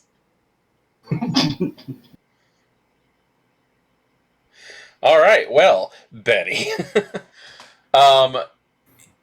Actually, Benny, you've actually heard the name Anatole once because of some contacts that you have. yeah, Yeah. So you would do you out of character know anything about Anatole? a little bit. Go ahead and use what you have because of your contacts. So go ahead and use whatever you know. So Anatole was a Malkavian. And I had a creeping suspicion this might be one of his works. So putting it in the hands of a Malkavian seemed like a good idea to me.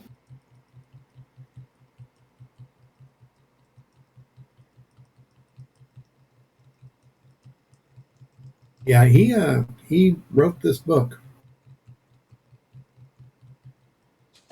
in blood. On flesh.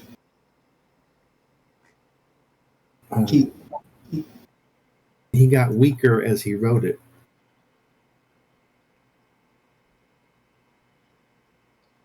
I do believe he was a true believer in Gehenna.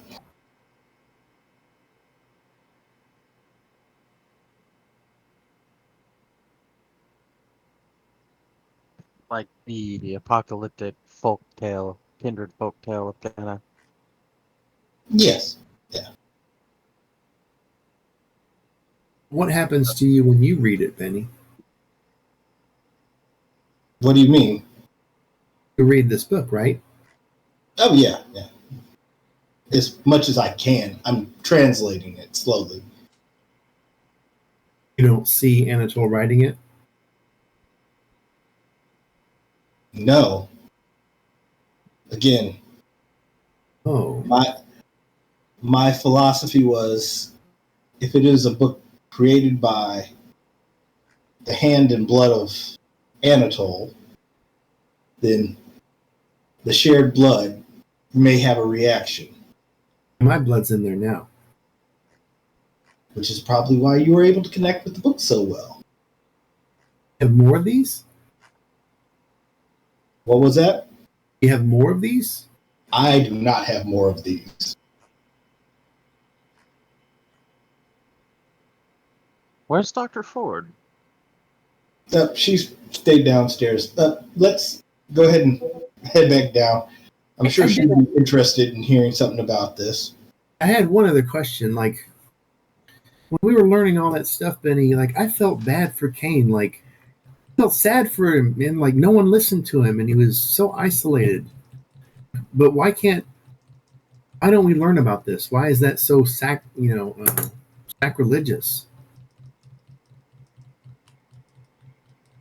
Benny looks highly uncomfortable. Yeah, I was about to say, Benny, I asked a direct question, homie, and you lied. I would like to get that insight roll.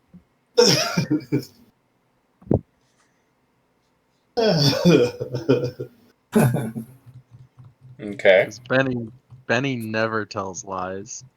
He does not. You can go ahead and get that insight roll. Can't believe you guys just ditched Dr. Ford. She did go down the stairs. What am I rolling? You're outright lying. Composure plus subterfuge. Wait, what was the question? I said, "Where is Dr. Ford? I thought she was with you." Oh, she went back downstairs.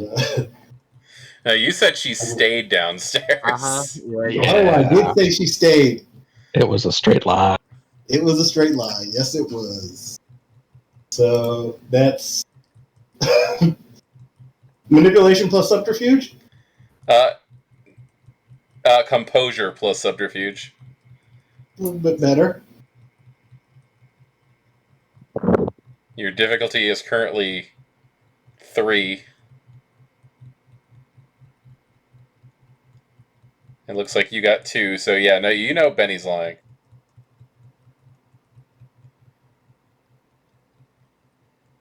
And it's evident he's very. Oh, I forgot I actually have another die for a specialization, but You won anyway. yeah. I just realized I put the wrong number in. You said it's evident that Benny's uncomfortable. Oh yeah. Oh, yeah. Yeah. Benny is highly uncomfortable. Benjamin, you're gonna break my heart telling lies to me. That would be a demerit. It's the problem of, I was raised by people who tell a different story about Cain than everybody else. So That's not. I don't know how the. Emil slowly gets closer to Benny, Mm-hmm. like backing him, almost to back him up against the wall. Why did you lie to me, Benny? I didn't lie.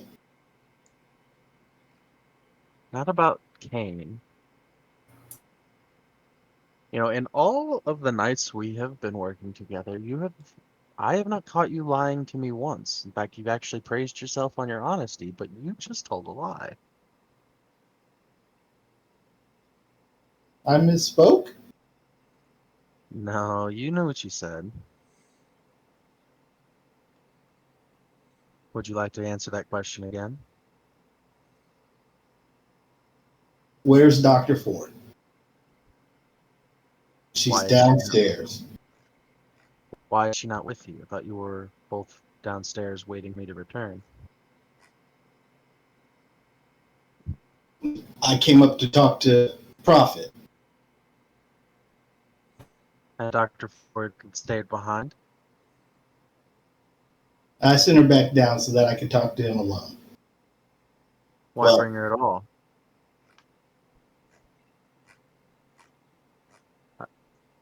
I would like to entrance Benny. I love how this is just going like against the coterie. Benny's never lied to Emil. That's like Benny has never lied. You now This have is like, oh fuck. Benny. you have I hurt Benny- broke. you have Shit. hurt the feelings of the Toreador. Benny has never and not once. And I've rolled insight checks against him before. Benny has never lied to Emil. And so the fact that he caught him in a lie over something so small is just like, where's Dr. Always the Ford? Like, details. yeah, it's the little things that make him like, whoa, Benny, what are you doing? Okay. So it's gonna be my your composure plus wits. Composure plus wits, and I get to add fortitude. Wow. I will willpower. You might need to. Oh, I didn't even look at his roll yet. Oh shit. Yeah, I'm gonna have to. Damn. You did not get the additional 2, so yeah. Why lie over something so small, Ben?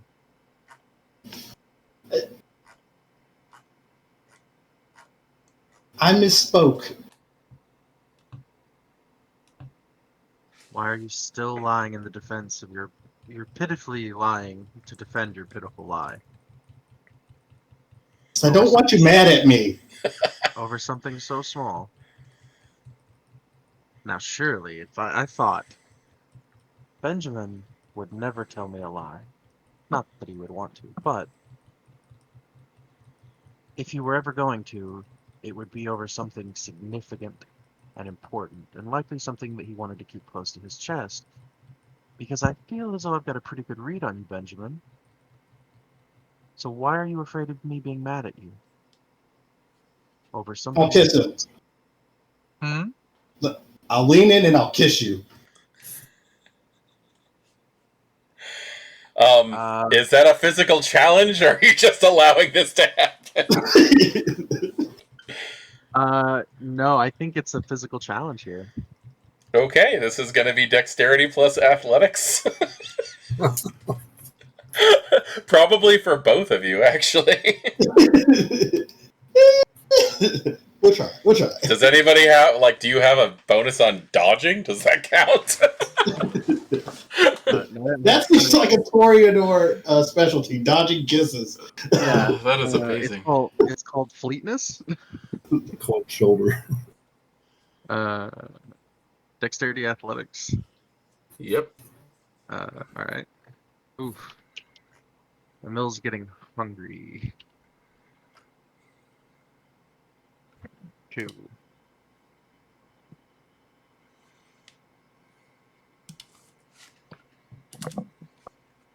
Two successes. One success. So you go to lean in to give him a kiss, and he just pushes you back up against the wall with his hand. Why would I be mad at you, Ben? Because we know something we shouldn't. And what's that? I'll just look down. What do you think? I want to hear you say it. Are you sure? Loves you. Then you don't have deniability. Say that again. If I say it, then you don't have deniability. Where is Dr. Ford? She's downstairs. Wait right here. And he'll kind of lean into your ear and just, in the most sarcastically seductive voice he can possibly give you, and that's an order. And he's gonna go downstairs and find Dr. Ford and bring her back. This is a shit show. Yes. Yes. Yeah. So Dr. Ford actually left the stairwell before you mentioned who you were working for. So at this point, she has heard you say that you're in a last store, basically, and that you are making Mr. Prophet into an auditor. Yep. This is where it's like, okay. And then Benny went in, told me to go downstairs. She's simultaneously a little annoyed that he went in after telling her to go downstairs and thinking about what could possibly be happening. She doesn't know anything that's happened.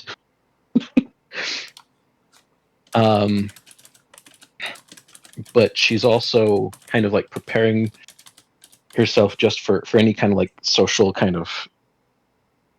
She doesn't know who's coming down the stairs. How about that? She doesn't know who's coming down the stairs, but she's like getting herself kind of ready, just thinking about it, fuming still over Benny going in after telling her to go down.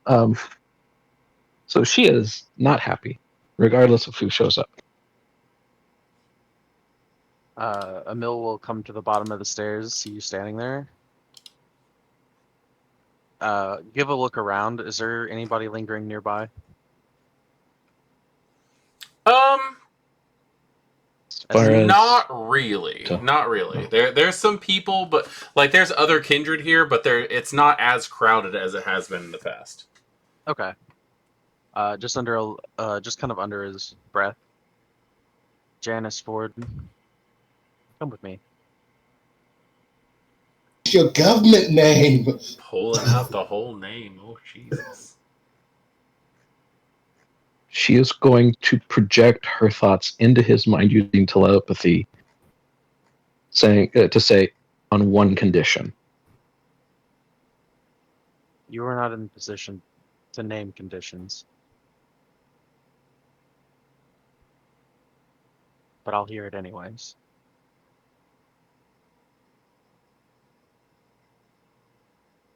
Now I have to think of a condition.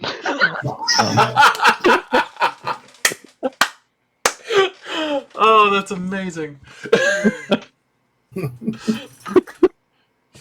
Wow. She'll say, "Let me in." And she'll try to use telepathy to go all the way in. You're not waiting for a response? The response is whether or not you let her in. No. To your mind. Not willingly. Okay, so she's going to have to spend a willpower point. Yep. Just to do it. And then it's going to be a rouse check. Oh, this has gotten dirty today. Mm-hmm. We're really getting into it deep, and I didn't bring my hip waders. Gosh. She's got hungrier. Resolve plus aspects versus wits plus subterfuge. Mm-hmm. I'm getting very hungry, but I'm going to risk it. Someone's going to frenzy in the Elysium. I'm going to have to get a snack after this, because I am in dangerously high hunger. Wits plus subterfuge? Wits plus subterfuge.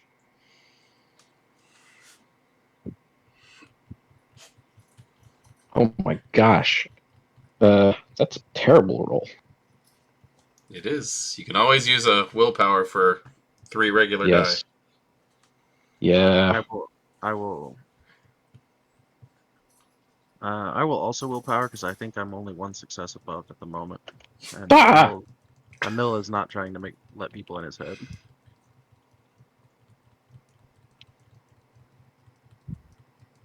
All right, so I got 4. So, and Dr. Ford's got 3. 1, 2. I got to count that. Yeah, 3. So Dr. Ford does not get in. Dr. Ford got 3? Yeah. A 9, an Oh, 8, yeah. and on the reroll, plus 1, 6. So Yeah. it's 3. So, yeah, no, Emil's mind is a steel trap. Dang. But Emil could definitely feel Dr. Ford trying to weasel her way in there.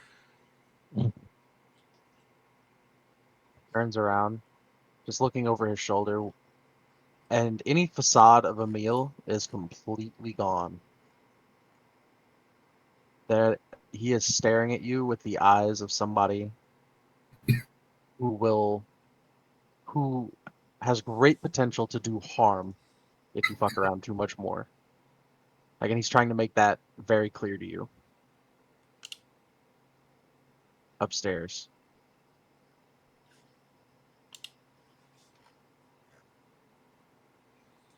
Dr. Ford just kind of stares at him for a moment. Stay out of my head.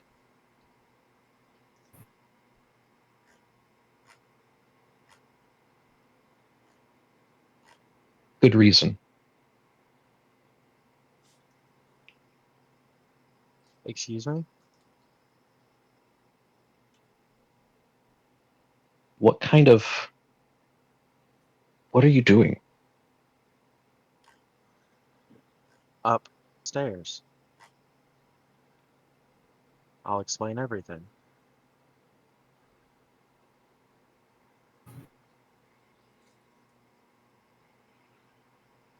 He turns and starts walking upstairs. But he's looking over his shoulder at the corner of his eye at Dr. Ford. She is staring straight into him, just staring. But she is not moving for a moment. Say he gets to the top of the stairs and just kind of stops and looks back over his shoulder.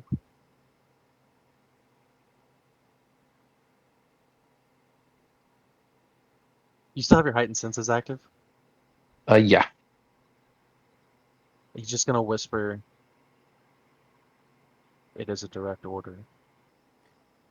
Does it seem like Dr. Ford is hung up on, like, she's afraid for herself, or like doesn't know what she's walking into to the fate of the other two? So it's kind of all of it. I think she might be more angry That's understandable.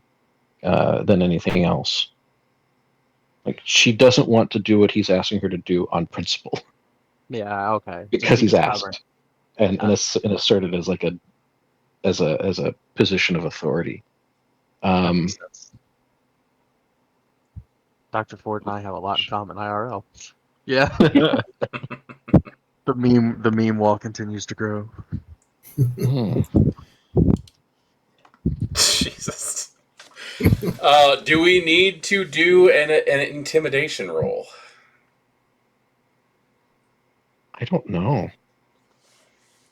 Well, there seems to be an immovable object in the form of Dr. Ford here.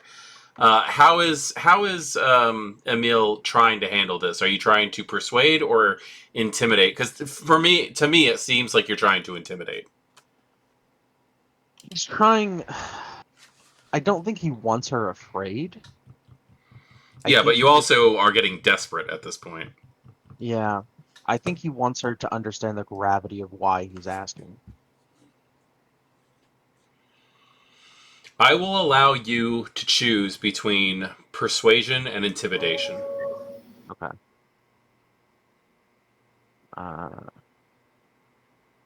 I would like if you said persuasion or intimidation, Yeah, those are the two options for this. and that's charisma. If it's intimidation, it's manipulation. If it's persuasion, I will allow you to use charisma. Oh, we just lost Dr. Ford. There she is. Okay. I'm trying. He is trying to be serious to deliver the gravity of what he's like.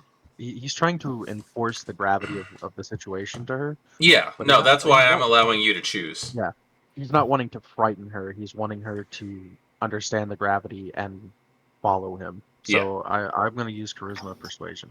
All right, Dr. Ford, this is going to be composure and resolve. He's also just really hungry, so he's getting hangry. Yeah. Okay.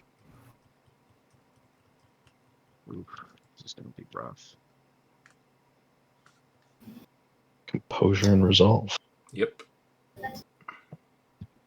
We both got 2 successes. Oh my gosh. And they're the same numbers. Oh. Well, it goes to the active kindred, and so that will be a meal, which means Dr. Ford loses a willpower, drops her arms, and just goes up the stairs drained of resolve. And you take a superficial willpower damage. Yeah. I'm keeping track of how many. Yeah. Oh man. I've spent 2 this session. Well, Only. yeah. It's only superficial. You should be fine. Emil, seeing her relent, will just keep walking back to the room, and open the door for her to walk in.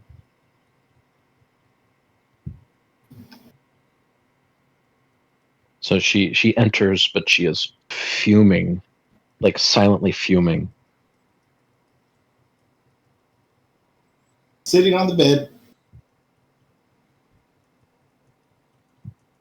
Emil will walk in behind her and pull to whatever they have as a door, quote unquote door. It's like a very thick curtain, but there's the portcullis. I think that would draw more attention than just walking up here and to our private quarters and talking.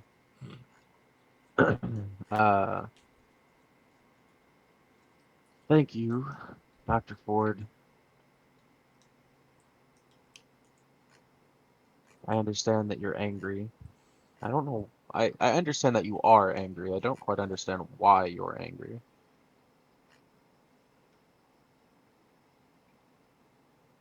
Benny revealed to me that you two overheard something that you shouldn't have heard. And he was afraid I would be angry. Yeah. Wow.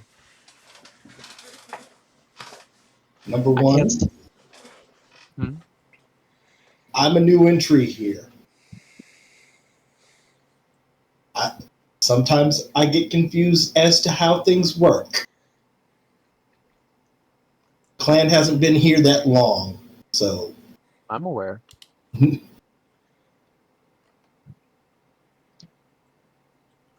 Well, Dr. Ford,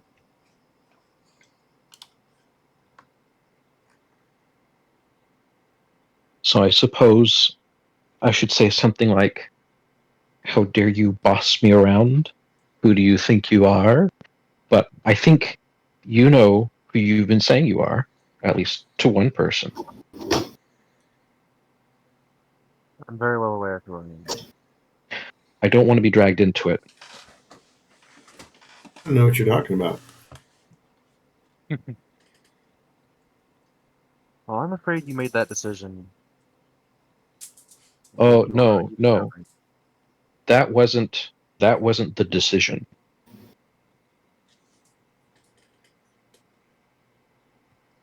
What was?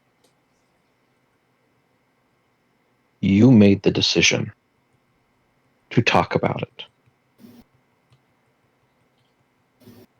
again, Deflect how that's you why want. we walked away. No, Ultimately, guys, that stuff I said down there, I was just stressed out. I was just kind of freaked out a little bit. Don't worry about it. Mr. Prophet, they already know.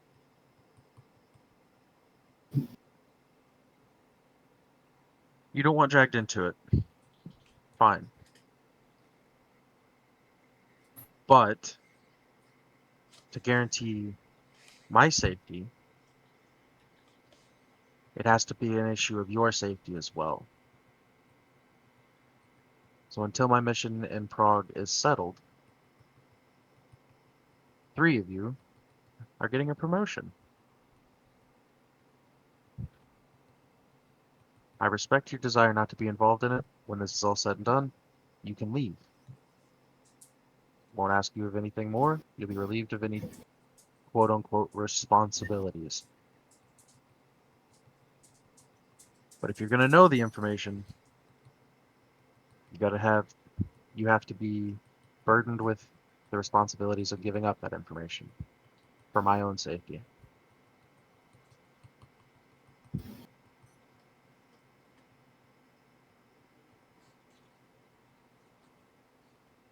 So now that we are all effectively dragged into it, I do believe the term you're looking for is drafted. More accurately. I understand how it feels. I didn't end up in the position I'm in because I chose it. That I can assure you. I suppose I am curious as to how you managed to get that title. But with the way that you've been acting in response to the agitator of Prague and possibly one more, I can only imagine what it is that you did. And I kind of like my imagination on it. Suppose let it run wild. As long as you're painfully aware that if my ass is lit ablaze, so too do you follow.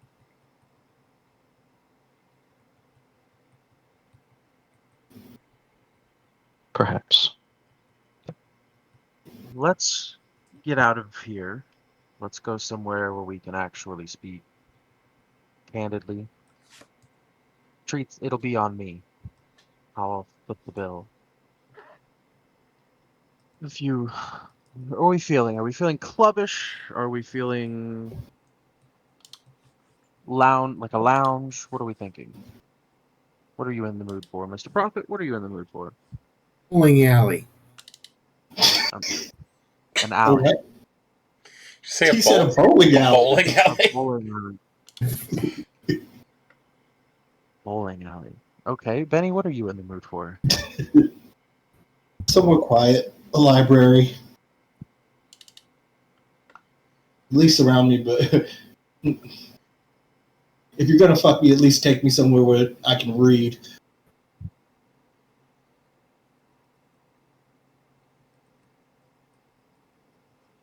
I almost replied to that, but that is more of a habit of my situation than actually my personality.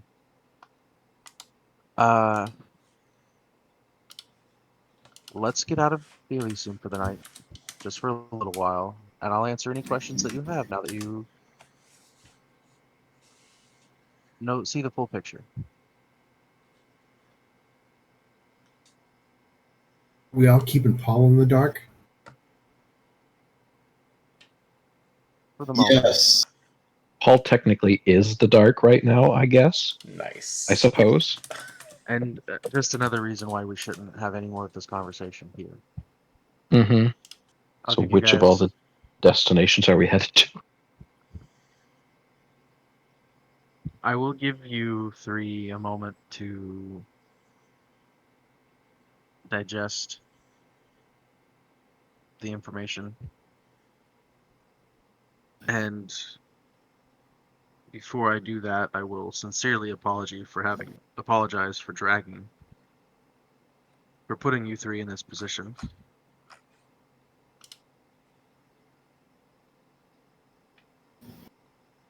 I know a little bit about how that feels, but it is a necessity. I don't really have a choice. So I'll leave you guys time a little bit, say 30 minutes to digest everything and get ready. Dress nice. Emil has a few favors from some local business owners in the city. I'll get us into somewhere we can speak privately and maybe even have a drink or three while we're there.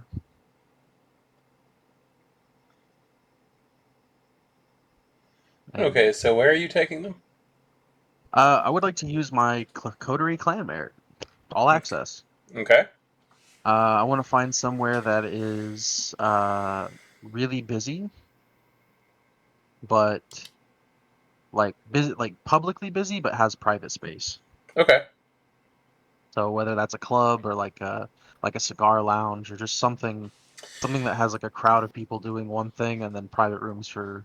So, There's an illegal club okay. not too far away from the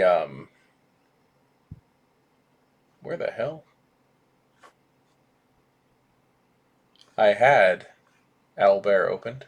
Anyway, there's an illegal club not too far away from the Sky Bar. Okay. It's called the Silver Mine, and it's an underground club, like literally. There's a oh God, where is it? Let me pull this back up so I have a direct. Does it happen to be located underneath a bowling alley? No, it does not happen to be. Damn. I don't need. Are there bowling alleys in Toronto? Let's see. You've got.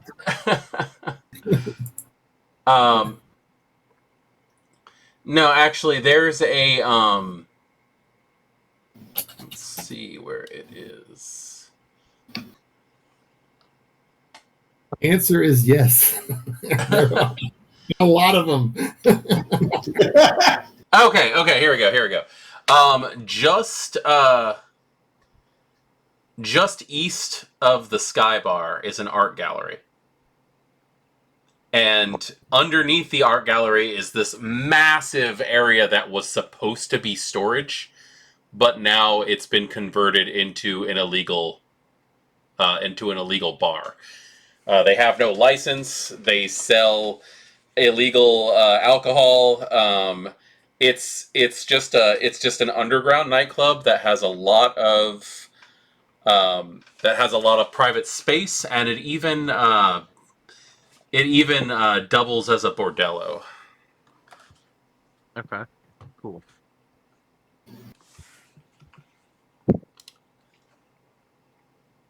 So we've got 30 minutes. Yep. We'll go ahead and boom time the travel there, so you guys don't have to worry about that. Hold on. Before we speed there, Yes. I'll turn to Prophet. Prophet, for the love of God, tell me you can cloud people's memories. Make them forget. And you need that done? Yes. Now. Who? Me. Oh. Hi.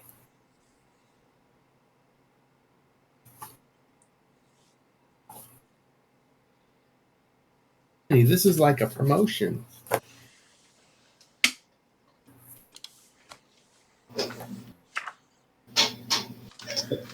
I'll also look at Ford.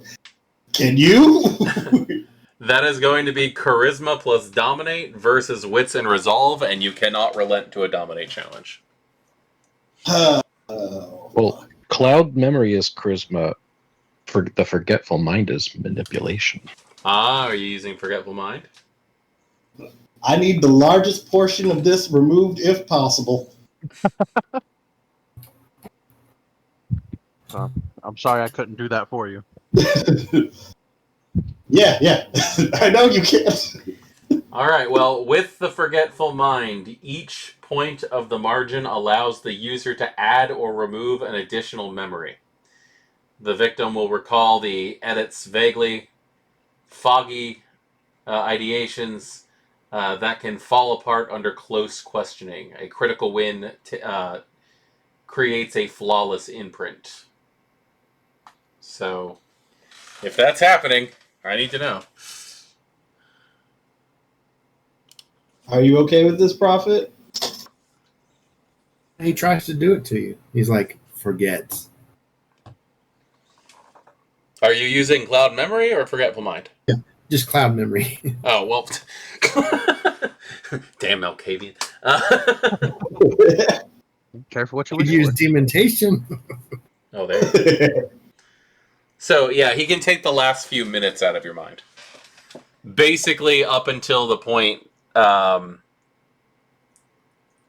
to think how long this actual conversation has been going on. I would say that you would forget everything up to the point that Emil walked back into the room with Dr. Ford. If you use forget. Okay. So just the I'll time look that at- just the time that Emil had left the room to find Dr. Ford. No, when you guys come back. Oh, I see. You would remember up until you would forget everything up until the point where Emil and Dr. Ford come back into the room. So, what's my role? We are looking at a charisma plus dominate versus a wits and resolve. Probably your fortitude. And my fortitude, yep. Yes, and you have no say about that. Yep. Your brain is going to try to defend itself. Oh God. Didn't work. I didn't think it was possible for anyone to prove to me that taking fortitude was a bad thing. Sometimes you just don't want it. Sometimes you just don't want to remember, and it forces you. No. I could willpower and get down to 3, maybe. You can re-roll successes, see if they turn up failures. Yeah. I don't think you can do that. You can. I don't think you can do that. No. There is no I rule think you against should do that. Well, the book specifically says you can re-roll failures to make them successes. Oh, okay. Nice try, Yeah. but that memory sticks with you. Uh,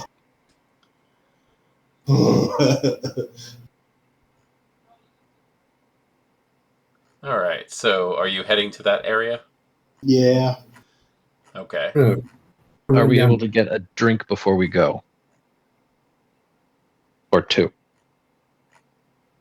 Do you guys need? Oh, yes. Oh yeah. Yeah, I'm starving. I'm gonna have to eat something relatively soon. Well, I mean, you're heading to a brothel, so. True. I can share a flask.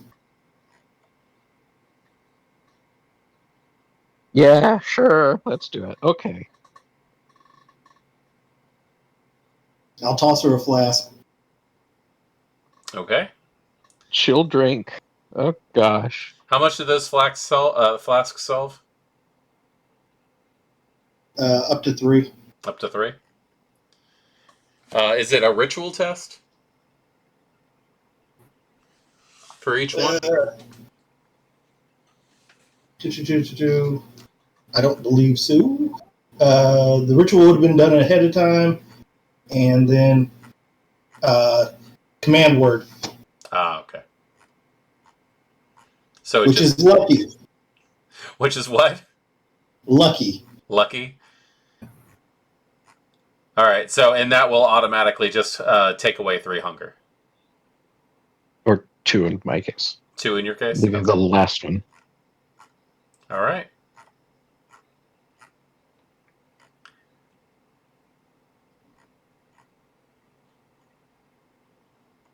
Anybody else? Prophet?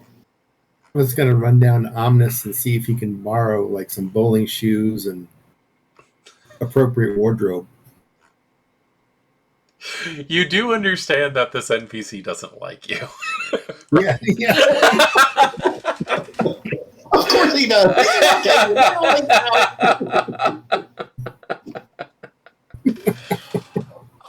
When you run down there and ask them for that, all Omnis is going to do is turn, look at you. So you're just looking at your own reflection in that mask. And Omnis just stares for a second, goes, Omnis has nothing for you, and goes back to work. All right, Prophet leaves. All right, thank you, sir.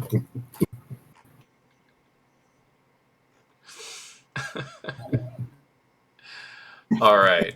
Well, given the time and where everything is going to go, I think this is where we're going to end it for today. Because we go to 5 and we've got 9 minutes left. But I would like to actually talk to everybody about what their feelings are about how today's plot went. I'm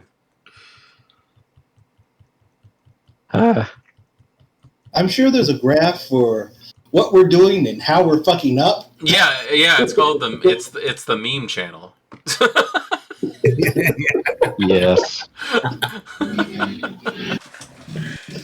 Well, Oh I my can certainly god. say that we're 8 out of 12 sessions in, so I had expectations that this was going to happen, but dang it if I didn't want it to not happen like this, I mean, where's the better way for this to happen? honestly, though. And I'm very glad that this has been like completely organic with like no interaction from me. Like this is 100% you guys figuring stuff out for yourself, and that makes me very happy. Yeah, I hate that it come to forced conscription, but It didn't have to. That's the problem. yeah, but I I was tried going. to give you an out. I tried. I'm sorry for. I don't. Emil doesn't have forgetful mind, so the only way to secure his own protection and safety and cover is to force you to also protect it. Uh-huh. This I'm was. trying to think of ways of messing all this up. I mean, you guys are about to go to a brothel, so. Uh-huh. Emil's gonna get his snacking on. Mm. This is not where I saw this day going. Me either. I didn't either. I was like, Tony's talking about this awesome new story arc. Let's see where this goes.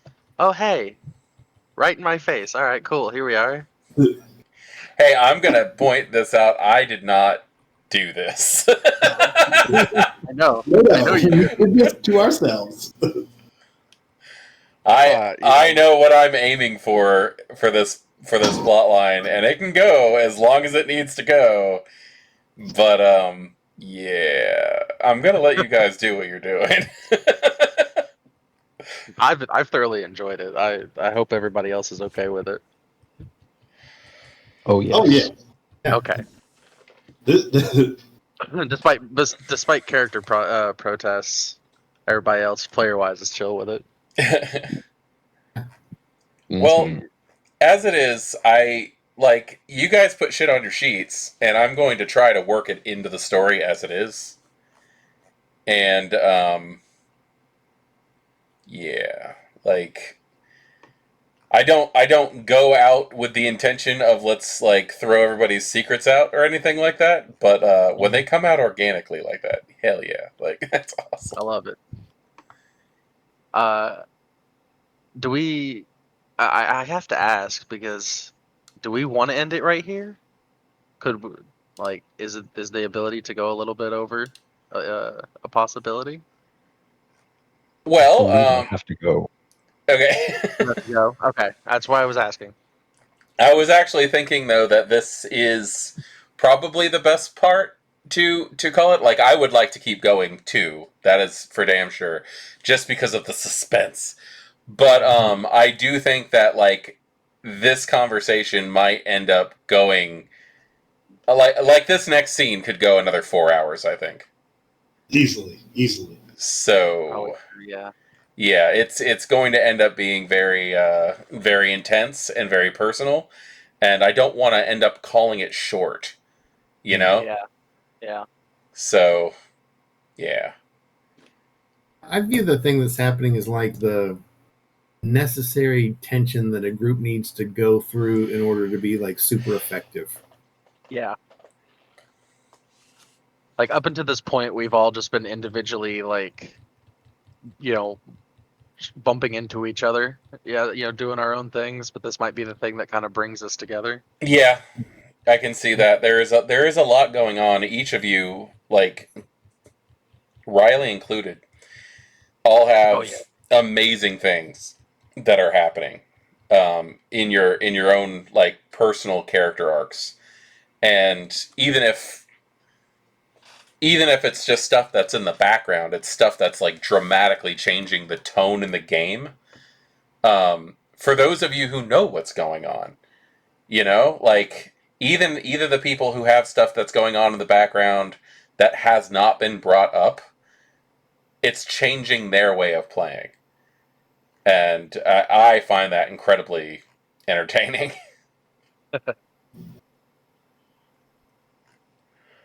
I'm surprised. I'm genuinely surprised Dr. Ford wasn't more amicable to the idea of being involved. I think, oh gosh, it's she's known, at least from an early point, where that you've had some kind of secret and you're keeping it, and it was a problem that in her mind she perceived it as a problem you had that you weren't dealing with because it wasn't going away. She did not like that. And so from there, I think she's just automatically disinclined to whatever you've got going on. She doesn't want to solve your problem for you. Fair enough. So there's that. When she heard you use the word Alastor and making him an auditor, that's when it finally all clicked, and she's all like, okay, he's either lying or telling the truth. It doesn't matter. He just needs to be open about it. And then you refuse to let her go into your mind, which she just took as, okay, he's just going to lie. I can't assume he's telling the truth. Fair enough. Yeah. So that's the way that I kind of have been, how I've been getting into her mind space for it, no matter how absolutely wrong it is. Right. Yeah, his perspective on it is he's not giving up anymore until he can assure that you're going to play ball. But Don't know if you can get that out of anyone, really. well, I mean, I can't force anyone to play ball. Mm-hmm. Not long term, at least. Only for a few hours at a time. That's right. But politically speaking, Oh gosh, yeah. yeah. So she probably, I don't know how much she understands about the wider politics of the Camarilla, because she's probably just focusing in on the local court and her clan, and everything else is just kind of tertiary to her world. That makes sense. How do you think she'll feel when she finds out who the Alistairs actually are and what they do and who they actually answer to? I think she knows what an Alistair is. I think she never believed that she would ever encounter one. That's very likely. Most people don't. I think the way that the Alistairs are written are really interesting. It's like most people don't even know they exist. The people who do know they exist never think they're going to meet one, and the people who meet one wish they never did. Yeah. Sounds like a progression. Yeah. Well, it's because where Alistairs go, it appears to the public eye, or to those in the know at least, that where the Alistairs go, trouble follows. But it's actually the trouble was already there. The Alistairs are following the trouble. They chase trouble. They're flushing quail, and that quail is trouble. Yep. I have a question real quick for Mr. Prophet. Are you aware of the XP that everybody got from the last story arc? Silent posted it like an hour before game. Okay, I just wanted to make sure that you had access to that and that you... Yeah, okay. Because, like, you definitely earned it. Sent you an updated sheet probably 10 minutes before game. Okay, cool. I just wanted to make sure. Thank you. Want to make sure nobody's left out of stuff. Yeah, that was Dega that posted it. Yeah, very okay. Cool. Emil is making my goals both infinitely harder and somewhat easier, actually. A whole lot of sway comes with the Alistair. So with Anatole, when you described a long-haired naked person writing in a book, I'm like, oh, it's Anatole. I'm glad I was able to get that across well. That's I put it in the OOC chat. I was just like, oh, I think it's Anatole. And then Oh, like did a you? minute later, yes. Yeah, and a minute later, he's sending me. Anatole, is that you? That's awesome. Oh, good. I'm glad that you guys are getting out of character, like getting stuff like out of character too, because I've played in games where people are just like, okay, that's interesting. Okay, cool. All right. Well, exciting news that has nothing to do with you guys.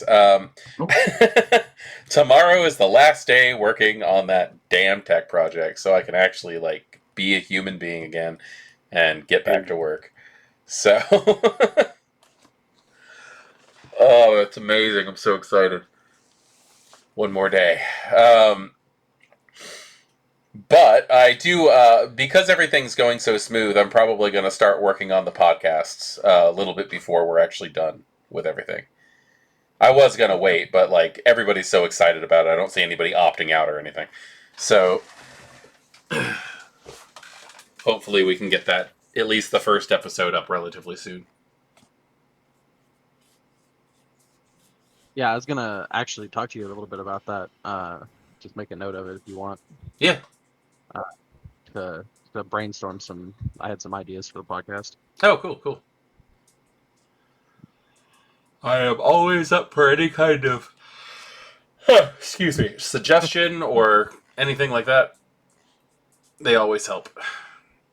And this is definitely your guys', if like more than mine. This is yours. So most of the time, I just get to sit back and listen to you guys fuck around. So I like the idea of having like just short, independent like introductions to the characters or something. Oh, definitely. When we're done with this, I kind of want you guys to have like a whole.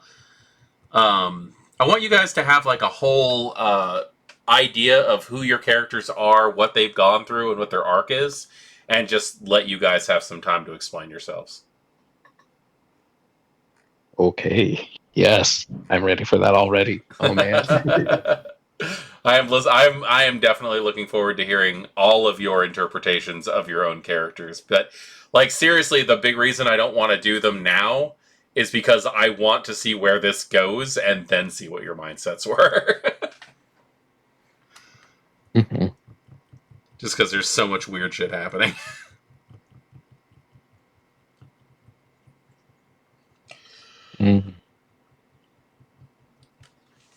Yeah. Oh man. All right, I gotta go make dinner for people. I gotta run. Yeah, feel free to use the Elysium as long as you want, guys. And I will see you all next time. And if anybody has anything they want to like shoot by me before that, go for it. Not really time for in-weeks or anything like that, but always look forward to hearing what you guys are actually thinking. Awesome. So I will talk to you guys later. All right. Take care. Have a good one. Yep. Bye.